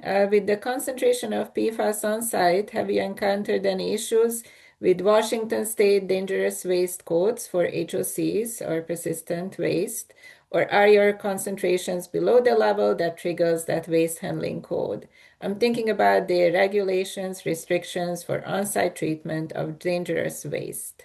Yeah, this is an excellent question. This is something that we have run into on other projects that we've had to decline within the state. So for everybody's context, the state of Washington has a dangerous waste code for halogenated organic compounds, which sets the limit at 100 parts per million for HOCs. Above that, it's considered a dangerous waste. I believe above 1,000 milligrams per liter, it's considered an extremely dangerous waste. And I also believe it's the only state in the country that has this sort of regulation on the books, from what I've heard, especially related to PFAS. So for us as a destruction vendor, we've had to say no to doing any sort of AFFF treatment and destruction within the state. That would be above that threshold. All of our AFFF projects have been done outside of the state. For this project, the highest concentration liquid that we treated was just over 1 part per million. So we were still about 100 times below this threshold. So in a lot of cases, it's not an issue. It's only for those really concentrated materials where this starts to become an issue. And it'll be very interesting to see if this changes within the state of Washington or within other states over the coming years. I'm just going to say this hasn't impacted us, and this is an interesting context. So, We appreciate that context. I was going to say, Teresa, earlier I saw thoughts on in terms of kind of the placement around the dewatering side. So just wanted to pause if you wanted to add anything on that earlier question. Thanks, Marielle. Yeah, I think Brian and Erica definitely covered from a standpoint of an MSA as far as it's reduced down to the smallest water, wastewater within the whole plant. But from a perspective of the analytes that we looked at for 5.3 FTCA, when you look at the influent, effluent, primary clarifiers, and our DAF, which is our thickening effluent, all those were non-detect. But then when you get to the solid stream, RAS-WAS was about 96.2 nanograms per liter, and our dewatering pressate, to put in perspective, was 875. So that's one of the key reasons why we narrowed down. Was it by far for most of the analytes was the highest concentration. And then also wanted to note that we're a little bit of a unicorn, that we have a dual digestion system. So we have an aerobic digestion followed by anaerobic, just to also have that clarifier in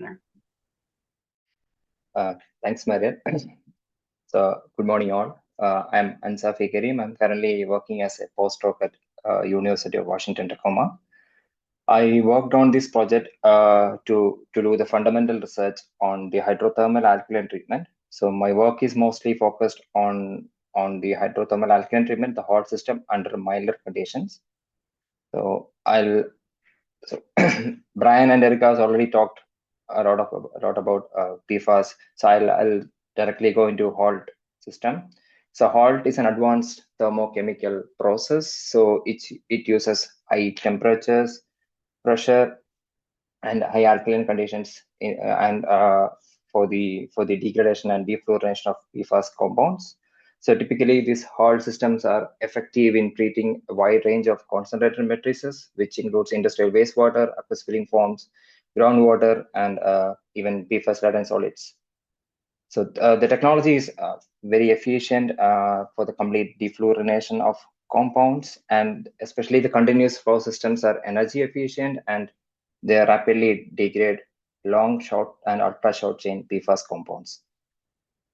So we know that the technology is efficient in terms of at high temperatures and conditions. So my work was to understand what happens if we work at a milder condition. So by milder conditions, I mean a temperature up to 250 degrees Celsius and a lower alkaline conditions. So the molarity up to 2 molar. So that's the targeted conditions that I was looking at my research. So we identified some of the research gaps in with the process, like to understand the reaction kinetics, what will happen at the lower temperatures with degradation of PFAS. Then how to deal with this HALT effluents, because the post-treatment they have it's highly alkaline. So how do we work with a milder condition so that the post-treatment would be easy? Then what happens when different PFAS classes comes in a system at the milder conditions? So based on that, I have formulated a research objective. So this is a research objective to evaluate the HALT's effectiveness under milder conditions to develop a more energy and chemical efficient PFAS destruction approach. So the methodology that I have used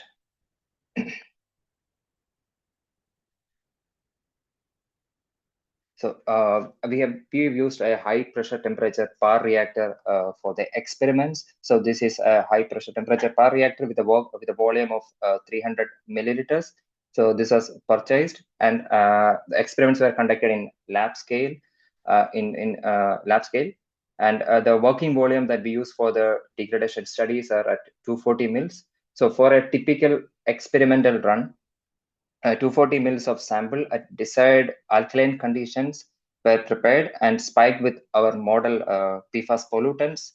Then the heating mantle is used to heat the reactor to a desired reaction temperature. And once it reaches the reaction temperature, the experimental run starts for a specific reaction time. So that's how the experiments were conducted.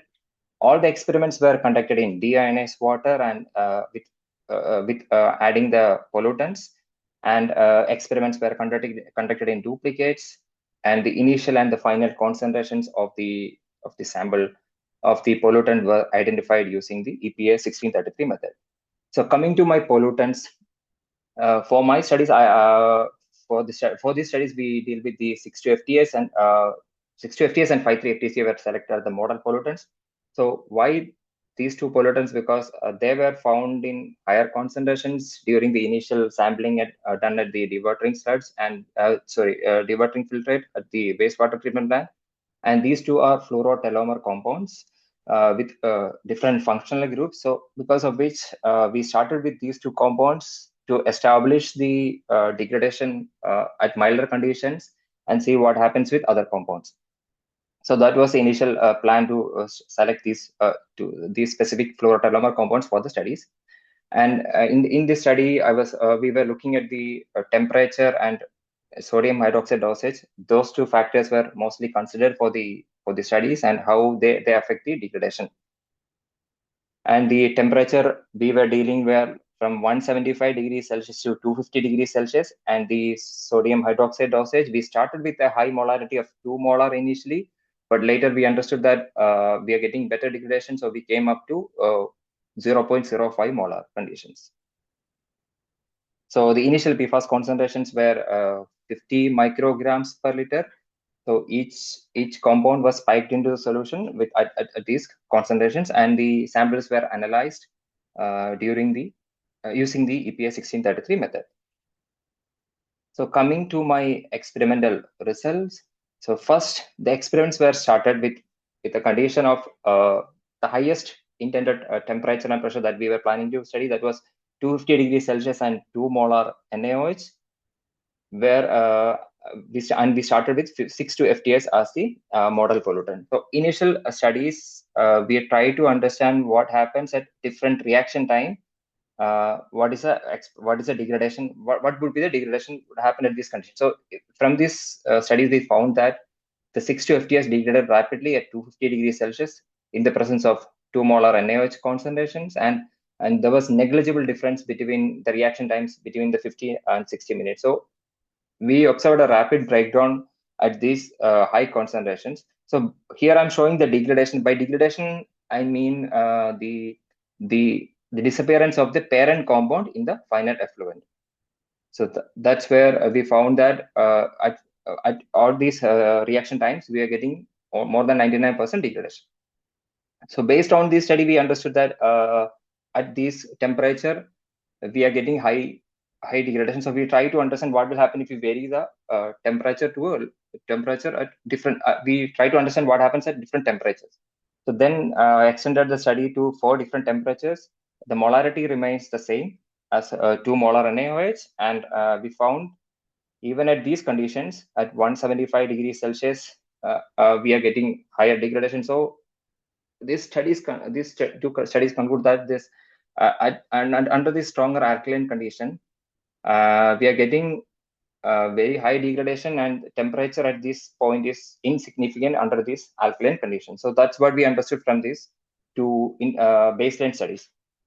So based on these studies, we try to extend it further by looking at lower molar conditions. So the next step was to see what happens at lower molar conditions. So we started the studies with 0 molar, which is the hydrothermal treatment, then 0.05 molar and 0.1 molar dosage of NaOH. So the hydrothermal treatment, you could see that there was slight degradation. I mean, it started 175, we are getting around 20%, which increased to 250. When it reached to 250 degree, we are almost getting the 99% degradation. But when we added the alkaline condition, that is at 0.05 molar at 175 degrees Celsius, we were getting around 79%. And this degradation increased to 99% even at 200 degrees Celsius at these particular conditions. So this study confirmed that it's a base catalyst reaction, and we further extended the study to see the kinetics of the degradation. So we selected 3 different conditions at the lowest temperature and molar conditions. So that is 175 and 0.05, and it had 2 different molarity, and 200 degrees at 0.05. So if we compare the 175 and 175 and 175 degree 0.5 molar and 0.1 molar conditions, you could see that there is difference with increase in the NaOH addition. But when the temperature was increased by 25 degrees Celsius, even at that 0.05, there is significant increase in the degradation of significant increase in the degradation at 200 degrees Celsius. So I'm here we try to understand the mechanism. So the mechanisms are based on some of the literatures. So it's been reported that PFOS, which is recalcitrant, it's a recalcitrant PFAS compound, which takes high, which even in the previous presentation, Brian has mentioned that PFOS, it is difficult to degrade with HALT system, and at high alkaline conditions, it degrades. So here, but when it comes to 6,2 FTSA, we got a better degradation at 175 degree, 200 degrees Celsius. This could be because of this methyl group. There should be a possibility that there should be this methyl group is prone to cleavage due to the electron distribution around this area, and so that the nucleophile can attack and results in the desulfonation followed by the defluorination of the compound. But when it comes to the when it comes to PFOS, this sulfonic acid is the alpha carbon near to the sulfonic acid is alpha is sterically hindered, which could have been the reason for that trend. So when it comes to the 6,2 FTS, we got a better degradation. So this is all about the 6,2 FTS degradation studies.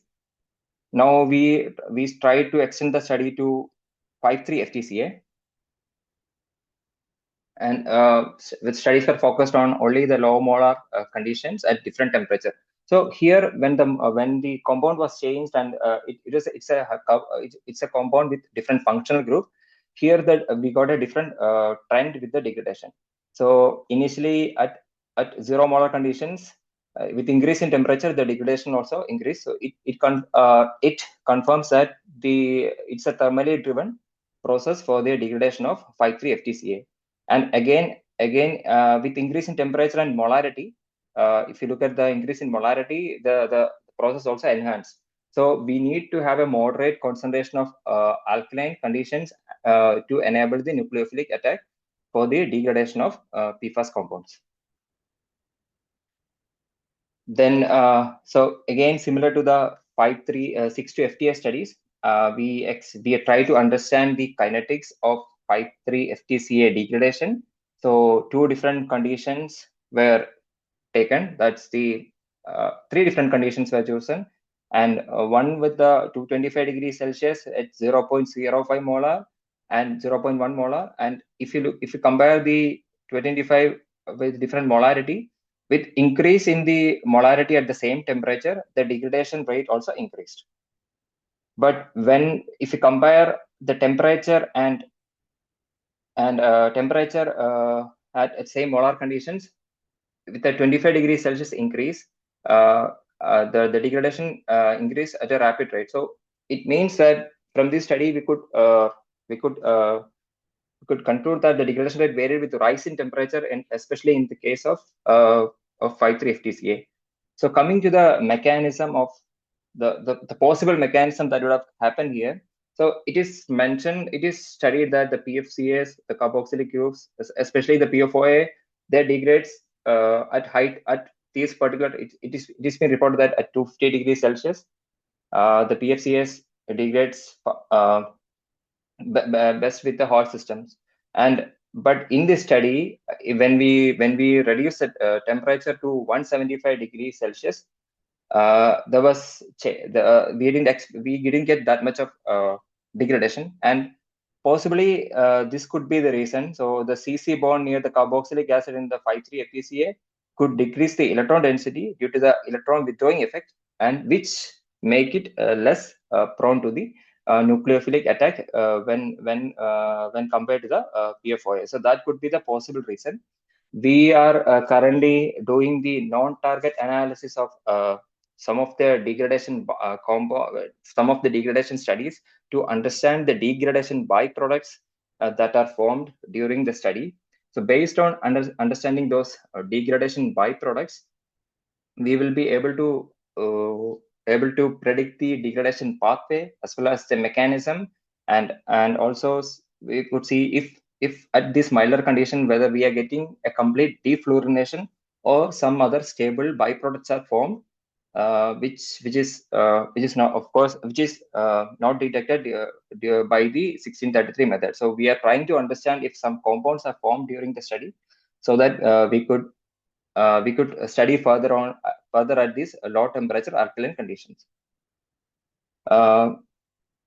Towards end, we also try to mix the pollutants and try to do some combined studies at these conditions, specifically at 225 and from 200 degree to 225 degrees Celsius. And here you could see that 5,3 FTCA remain recalcitrant at milder conditions when compared to 6,2 FTS. So, but with an increase in the temperature and molarity, a significant enhancement in the degradation of 5,3 FTCA was observed. Coming to the summary of the work. So based on the understanding from this work, we understood that like the low temperature, low chemical HALT degradation process proved effective for PFAS precursors. Then the alkaline condition significantly enhanced the degradation efficiency. 5,3 FTC exhibits greater recalcitrance than 6,2 FTS. A possible mechanism could be the cleavage at the CS bond and the CF bond due to the electron density shift in both the compounds. And there are some studies undergoing to understand the degradation pathways, defluorination efficiency, and plausible mechanisms under these milder conditions. Again, further studies are required to see what will happen with other compounds. So only this study is only focused on fluoroteloma compounds, but when we look at other short chain and longer chain compounds at these conditions, then we'll be able to understand what will happen at these milder conditions. So I would like to thank the Department of Ecology, State of Washington for funding this project. My mentors, Professor Ramesh Hatnagi and Professor Joel Baker for their guidance. Then partners, City of Tacoma Environmental Science Laboratory, Aquagga, ECT2 for their support, and Chauncey and Justin, who were the undergraduate interns who worked with me during the summer to help me with the experiments. So these are the references. Thank you. Well, first of all, I wanted to say thanks for including me and letting me hang out for cool kids today. My name is Tom Kalkalski. I'm with the City of Tacoma.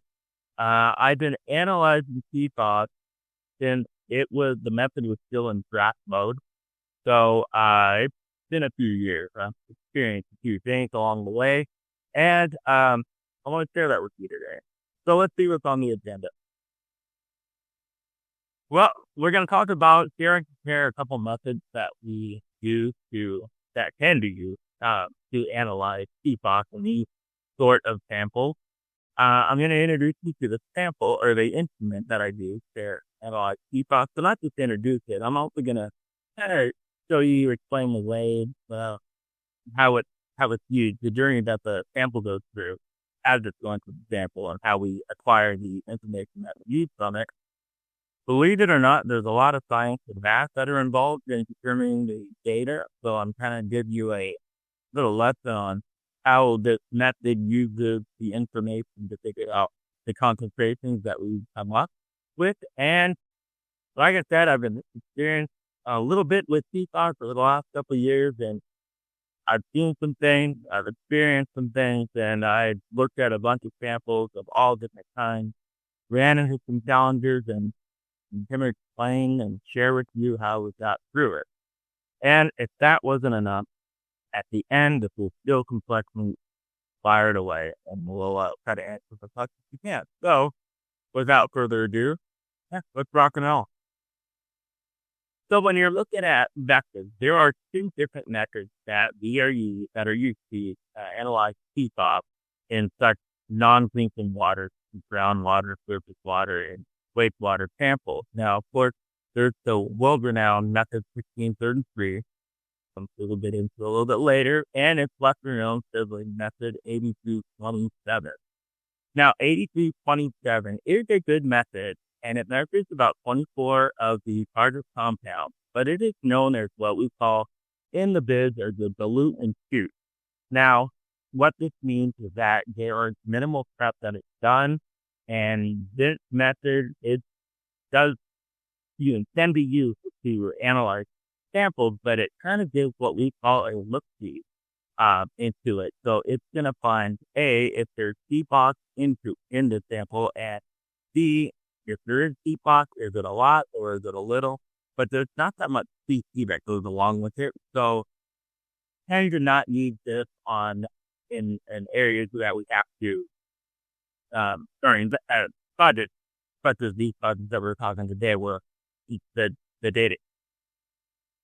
Of course, in method 1633, that's bringing the 40 PFAS compound. There is a lot of QC involved. As a matter of fact, there's so much QC, you have to do about 5 different QC samples before you're even allowed to analyze any of the samples that you have. So we're going to get more into method 1633 in a little bit.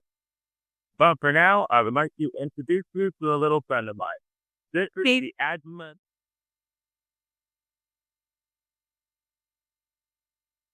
triple quad. Now, the LC stands for liquid chromatography.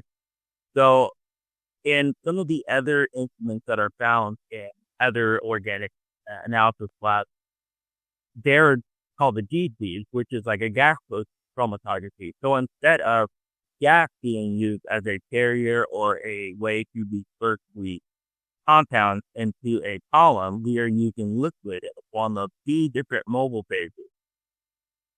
Now, there's these 2 mobile phases that we're using are organic and one that was water-based.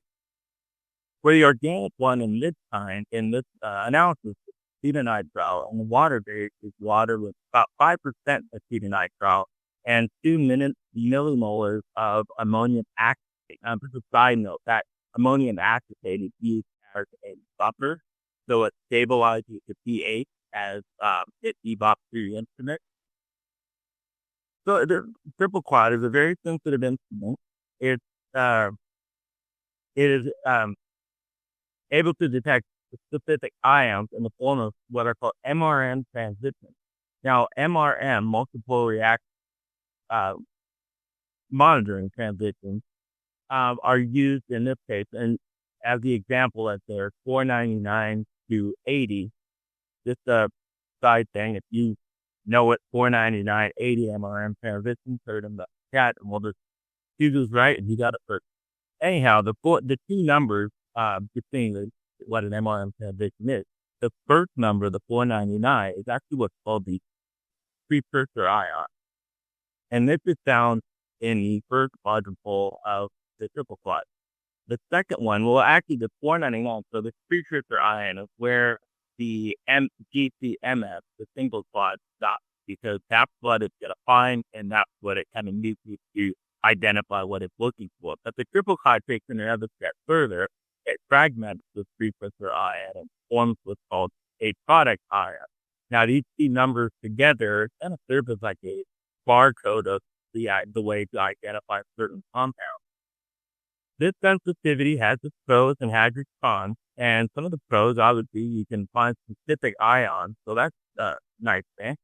But some of the cons, this instrument, in general, is very, very sensitive. So even if a little drip of condensation that happens to form through natural causes falls on one of the sensors in there, lights it up like electricity, and the analysis stops.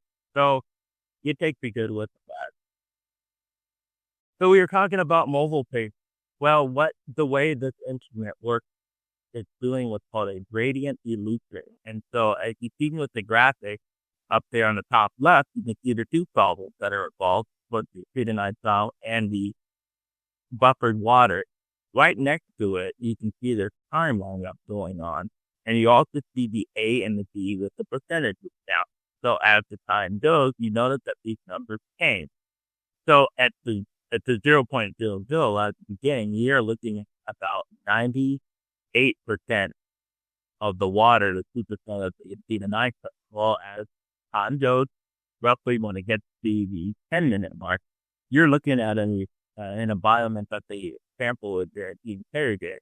That's almost all acetonitrile. Now, the reason why there's this mobile phase mixing involved is because in PFAS, just like in a lot of other chemistry compounds out there, were classified as hydrophobic and acidic compounds. Hydrophobic for not being in the water, hydrophilic takes for the water. So as you can see at the graphic below, as the timeline goes, you can see that the ones at the beginning, when you compare it to the timeline above, you can see that the mostly hydrophilic compounds were coming out in the beginning, with the hydrophobic compounds coming out towards the end. Now let's get back into the science and math portion of the analysis for 1633. So hang on, here we go. There are 3 sets of compounds in 1633. Of course, you get the 40 native target compounds that you see. And there are another thing called the 24 EIF, which is called the extracted internal standard compound. Now, these standards are injected into a sample prior to extraction and gives us an idea of how the extraction was performed. We know what we put in there, so we want to see what comes out of it after it's extracted. But wait, that's not all. Then there's 7 IIF injected into sometimes normal, non-extracted internal. But these are placed after the extraction is done, right before it goes on the instrument, and these kind of give you, serve as a monitor to see how the maintenance is. So in all, there are 71 compounds. Now, each of these compounds play an important role in determining the classification of the sample. The individual compounds for each set have an influence on the other set, and the order, as we see, goes with this. IIF influences the EIF and influences roughly the target. The further illustrates this, in a perfect world, if you have just an awesome IIF recovery, your extracting was great, you will have a good recovery. For the EIF, you bet your bottom dollar that the target recovery or concentration is what it is. But the world's not perfect, neither are these freaking samples. So when we get these samples, the kinds of samples that we get, sometimes the IIF recovery is a little bit higher than we expect, and sometimes it's lower than what we expect. And this is how the influence happens. If it's lower than what we expect, it tends to bias the EIF recovery high. Now, I know I said that it depends on the will of the extraction is, but now they go on the same because the matrix is changing them. And anyway, with the EIF bias high, then the target concentration tends to be bias low. So what affects the IIF recovery? Well, there's 3 main culprits. First of all, there's a degraded IIF standard. I don't know about other labs, but I go through so much IIF standards with all the samples that we do that it doesn't have any time to degrade whatsoever. But if I happen to untap it and forget to put it on for a couple hours, it could concentrate due to solvent evaporation of practice that I can't use. Very of it. But another thing, like I said, the instrument is sensitive. So mobile phase, if it is degraded when you are doing the kind of analysis compared to what it was in calibration, it could affect the outcomes of the IIF and all the other rest. But the number one cause is finite. Now, this including alkaline and acidic environment found in the types of treatment, even though they're neutralized, the same chemistry effects can kind of carry on through the extract. Now, how do you deal with the nasty matrix? Well, in most labs, we follow a mantra called solution is the solution, but which works perfectly on certain analysis such as PCD, where additional internal standard is added to the diluted extract. Unfortunately for PFAS, method says that you don't add an internal standard, additional internal standard, if it's diluted. So what does that mean? It means everything is diluted, including all the compounds, including it. That's not to say that solutions don't help, but being conservative with what you dilute is the best. So then you say, well, how do you deal with the nasty compounds? Well, I'm glad you asked.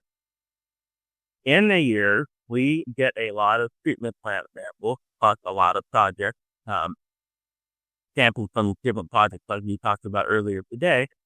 And we kind of do one of two things. You can use a smaller amount of sample, especially in the treatment plant samples, where we use a smaller amount, but still bring it to a normal final volume. What this does is kind of pre-dilute the sample, and you're able to still use full-film PIS, so nothing is diluted. That in some cases, we use more sample, but what we do is on the other end of the extraction, we have the higher final volume. Now, what that higher final volume does is it basically is diluting the sample prior to the IIS. Remember the IIS where all the fun stuff. So this makes the matrix cleaner while there was still an undiluted IIS in the view. Definitely thought everything was perfect on the quant method that we use. That takes the information that we acquired during the analysis, translates it into the data that we have in reports. The quant method will use these diluted peaks that are coming out from the EIS outcomes along with all the other outcomes that are involved, and it won't see it. So it won't integrate it, which means there has to be manual integration. Well, in this line of business, you try not to manually integrate it once you can, because it throws a lot of questions into why you had to do it. So I found a new way of lowering the threshold. The area can be lowered to 200, and now all the diluted peaks are integrated by the quant method again. So in conclusion, this method is complex. It's in some ways it's complicated, but with all the QC that goes on with it, it provides the ability to present data that is very high quality. With that in mind, I know meeting acceptable recoveries, I make it a challenge to try to do all that provide the best quality data possible, but sometimes things don't work well with the matrix that we deal with. And so I still think that being able to just measure the amount of PFAS in any sample, even if it's tested, even if we have to qualify it, just for the sake of managing PFAS candidates, but impact the fine is just as important.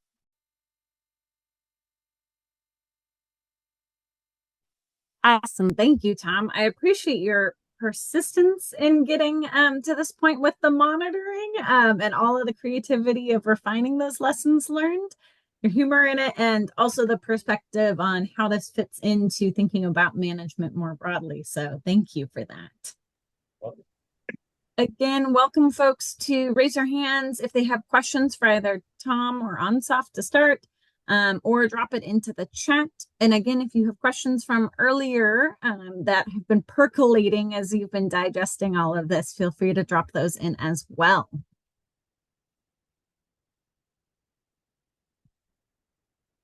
Give folks a moment to type those questions, find that raise hand button, all of that good stuff.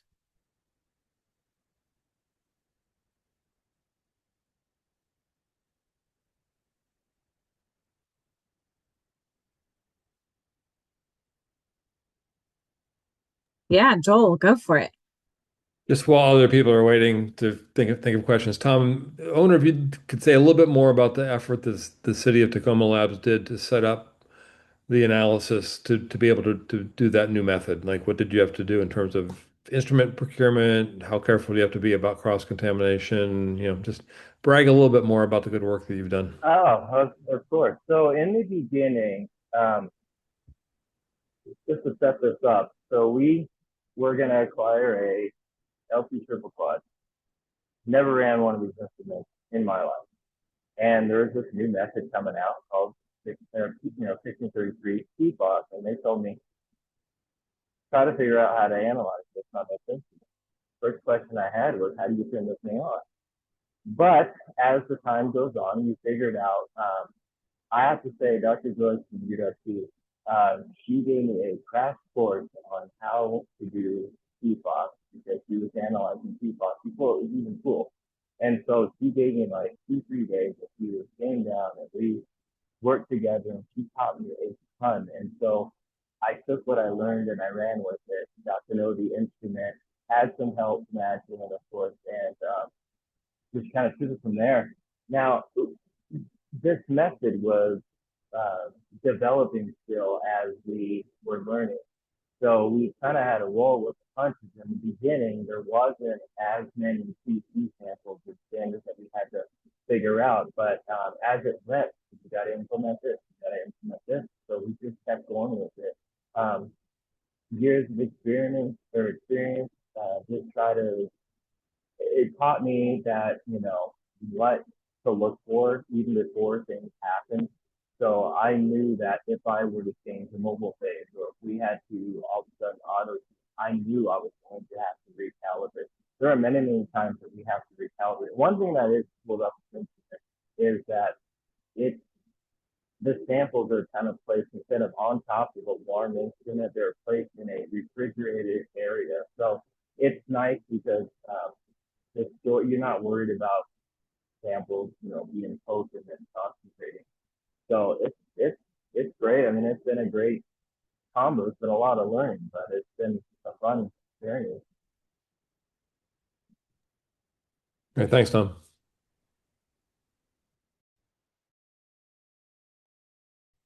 We do have one question in the chat from Clinton for Ansaf. Was your temperature limited by equipment? The highest temperature I saw was 275 Celsius on your side.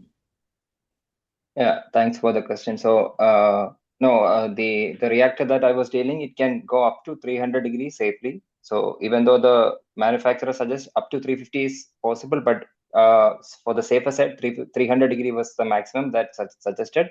And the maximum temperature I was taking was 250 degrees Celsius.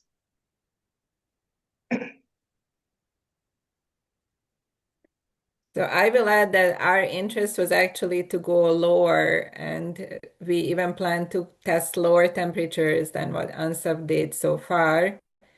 But the question again is, so that was our goal essentially.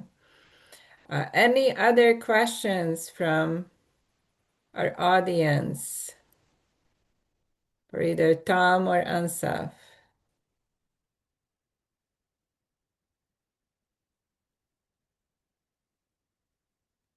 If not, we would like to thank you again so much for spending your valuable time with us here. We are very excited that you came and attended this webinar. And again, it will be available as a recording if you would like to go back to it at a later time.